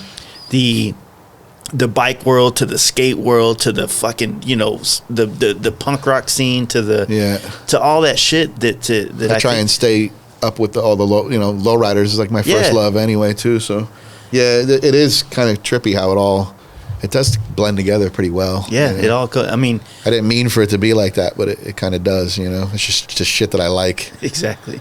No, but I think that like what you're doing with San Diego Customs is dope. But even if you went and did your own thing solo, like I think it would be a hit, 100%. Huh? Yeah, I don't know. I think I'm better guest. I'm better at being like the. I was a guest before I did a podcast. If it wasn't for my friend bringing me on to this one, and I'm not a great talker. Like I'm not the best talker. Like I have a tendency to trip over my words quite a bit. But that's kind of like the fun in it. Just like when you're trying to learn how to do a kickflip, you're doing them, and then finally it starts landing. And like when I hear a podcast that I did where I felt like I spoke well, I'm like, fuck, man, like kind of getting it. You know what I mean? Yeah, And so there's that aspect of like growing that feels great and stuff like that. But no, I mean, I really think a lot of people in our world want to do these type of things. They want to do podcasts. They want to be vloggers. They want to be all these things. But the biggest question is like, how do they separate themselves? Yeah, like what's the I've listened to difference? a lot of other guys and dudes try it and they realize it's not really for them or whatever. But separating yourself on any level these days, doing anything, especially in a fucking podcast, because there's quite a few of them. Oh yeah, and there's only going to be how more. do you make yourself different from the other guys? Well, what I think is helpful is like is just the world that you're in. I'm fortunate because of my role in the industry from years and years of doing this stuff and the connections I've made. So I was able to kickstart the podcast, the first episode with Simpson motorcycle helmets, which we talked about last night a little bit. But the thing is, like, having. I hope they know that I was totally joking when I said that their yeah. helmets were shaped like the box they come in or whatever. It's just an original. It's just a very unique shaped helmet. For sure. That everyone knows that flat isn't normally aerodynamic, but they're they're great helmets. They're actually really good to some of my friends that ride for them and stuff. Yeah. I love Simpson, and every time I've met, and here's the thing about Simpson, every time I've met anybody that works there, they're cooler than shit. They're a small company, man. Yeah. Real small definitely compared to Bell. But, like I said, those dudes I've been a fan of. That was the first helmet I painted in this scene. Yeah. And now those helmets are almost like my livelihood, painting them and stuff. So, but, just being able to have those kind of guests on, that are going to be compelling audiences and things like that, or, that's what I think makes good podcasts, or just someone that's going to talk about their experiences. And it might not ever be as big as like the Joe Rogan experience or the night moves and things like that. But, you can start small, and as you grow, your fucking shit can kind of become something. But people tend to want to copy what someone else is doing instead of looking at themselves and figuring out what they can provide that obviously no one else can, because it's only them. You know what I mean? So I don't know. I encourage people to do it, especially guys in your position that have more reach. You can probably get people on a microphone that I definitely can't, and that changes, that opens up the world to, now that person's into podcasts, so maybe they might trickle down here or go there or something like that. It opens the doors for a lot of people. Yeah. So I don't know. Best of luck for you doing that stuff with San Diego down there, though. I think it's cool, and we need more shops doing it. I mean, with that, I'm just along for the ride for it. I just do whatever they tell me to do there. But I know Chip and Mikey get tired of people. You look at any of their posts and all that shit, and there's constantly. Like, they're talking about their new floorboard, and then somebody will jump in and be like, when's the next fucking podcast? People wanting it. And that's a good thing. That's all positive. That's somebody showing support, And Dave mentioned that we need to make time and do another round of them and stuff and whatever. I mean, it's just funny, man, because it's almost like they don't even need guests. Like, they don't. All you need to do is, like you said, you put the microphones on, and Chip will say, guess what? The world is flat. And then Mikey would be like, you are the dumbest motherfucker I've ever met in my life. And then boom, there it is. 3-hour argument of amazingness. And who doesn't want to listen to that shit? Yeah, exactly. You know what I mean? It's fun. And it's real. Like, Mikey looks at Chip like, what the fuck is wrong with you, dude? His mind is blown every day by something that Chip throws out there. But then Chip, he doesn't just say shit to be like, hey, I'm wild and on the edge. Chip will be like, the world is flat. And here's why it is. And then it's like all this fucking nonsense, and he'll confuse you into thinking that maybe he's right, and then I'm just like, you know what, I don't give a fuck anymore what it is. You know? Fucking Chip can get himself to believe some wild shit. Yeah, he seems like it. And to me, that's entertaining as shit. I just enjoy being at the table with them. Like, I'm in the podcast, but all I do is I have a front row seat to the fucking best show on earth. Oh, for sure. Did you do Danny's podcast? Yeah, I did Danny's, not my own, and he still wants to get together to chat about the dogs and all that stuff. We did a podcast with a guy that's kind of a mentor to a lot of us.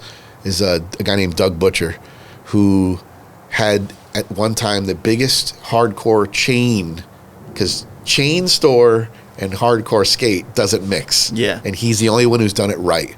There's a lot of shops that tried to copy his formula. He did it right. But he wound up battling cancer. And it caused him to like he had to either let the shop go, or you know what I mean. There was no so let the shop go, and he just kind of talked about his journey up, how he's helped us all out, because he did help. He's a major reason why Danny is successful as he is now, and me as well. Yeah, once again, kind of taught me how to. That's my check coming. Okay.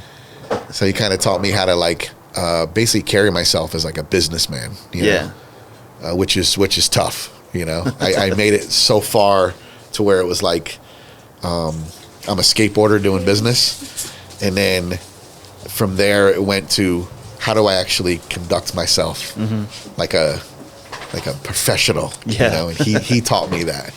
So, but anyway, he's his story is unreal because he's a true warrior. The guy like came up, did his thing. He's battling cancer now. He was given less than a year to live. This was 3 years ago. Nice. And it's a great podcast. In my opinion, it's one of my favorite things. Once again, I was just a guest on it.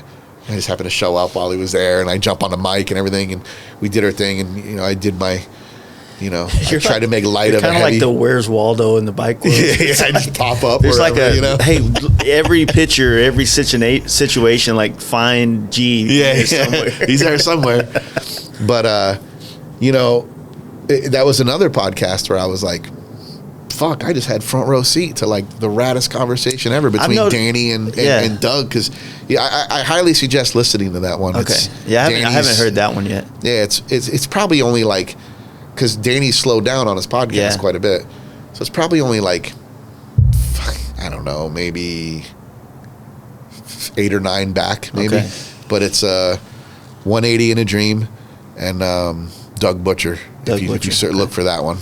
Yeah, because I've listened to like quite a few of them that I know the people for sure, but I didn't know that dude. And you know what I mean? There's a lot of podcasts out there now, man. So I'm grateful that people take the time to listen to this one. You know what I mean? So there's a plethora of fucking things, and now I'm into audiobooks, so I've even been cutting some of my podcast time down from that. So it's I don't know, it's cool, it's awesome. I was gonna tell my girl to come out here and say hi and embarrass her. It's all good. So what's I guess, man, like we'll start wrapping it up. What's the gram? What's the Instagram and all that shit? So it's Danny. How many underscores? I believe it's 7. Try 7. What people usually say though is you type in Danny and then just start hitting those underscores, like boom, boom, boom, and start laying them out. And within the 3rd or 4th one, I usually wind up popping up. You'll see my like a typical like Dyna guy. Like there's a photo of me riding a Dyna in my fucking profile picture. Well, I still wholeheartedly think we need to troll the guy that has Danny G, so we can like we talked about. Bully him out of that, man. Yeah. Or even charm him out of it. Like that's where Joe Kidd could come in and be like, hey, yo, I got a friend that needs, like, he could just smooth talk me right into getting my. I mean, do you really need that? Do you want like 2 underscores? That'd be a good time, man. Is she gonna come out? Is she gonna say something? I don't know. She's probably not gonna. She's gonna pretend she didn't see that she's just in the house now hiding or whatever. All right. Well, hey, I appreciate it, man. Thank you for the invite out here and and just to help kind of trying to do the San Diego run. You know what I mean? I appreciate all that. I'm glad you had fun, man. I'm glad it worked out for you. It's beautiful here. It really is. And it's not as expensive from what I'm hearing from everybody than oh, no, it is. Oh, it is? It is. It's completely fucked. Don't come here if you're thinking about moving here. Anybody out there, like, San Diego is just as fucked as SF and New York City. Okay. As far as moving out here, like cost of living. Yeah. You get taxed to death. But it is beautiful. It is beautiful. It is fucking beautiful, man. There's a reason. I ain't going nowhere. Go ahead and gas tax me up or do whatever you got to do. You ain't getting me out of here. But that's the reason why there's record numbers of people moving to Arizona. Yeah. Because it's the next best thing, and it's very affordable compared to this. Yeah. Well, cool. All right. Appreciate it. All right. We'll see you again here soon. Thank you. All right, buddy. Man, I hope you guys enjoyed that. I totally did, and you can ask my wife. I have been full pit bull fever since I've left California. I've been looking for rescue dogs, looking for whatever I can find which has been kind of difficult because we have a small cat in our house, and I'm just trying to work these things out. But I want it, man. These dogs were so amazing. It's so awesome what Danny G's doing for, these animals and getting them out of these shelters and things like that. So hopefully, guys, you are following Danny G, and hopefully you guys are checking out our sponsors, SimpsonMotorcycleHelmets.com, TeamDreamRides.com, Big Bear Performance.com, PaintHuffer.com, FastLife12 at checkout, ShopTmax.com, Lexan-Moto.com, and FastLife for 15% off at checkout, and BoostedBrad.com, FastLife at checkout for 5%. Thank you guys for checking out this podcast. Really looking forward to the next one, which is my dudes over at Lucky Dave's. Really excited to release that podcast. It'll be out this Thursday. And still got quite a bit more to release this month. This is going to be a pretty stacked month if you ask me. So thank you guys for checking this out. And you guys have a great week, and we'll see you again on Thursday. Peace out, guys.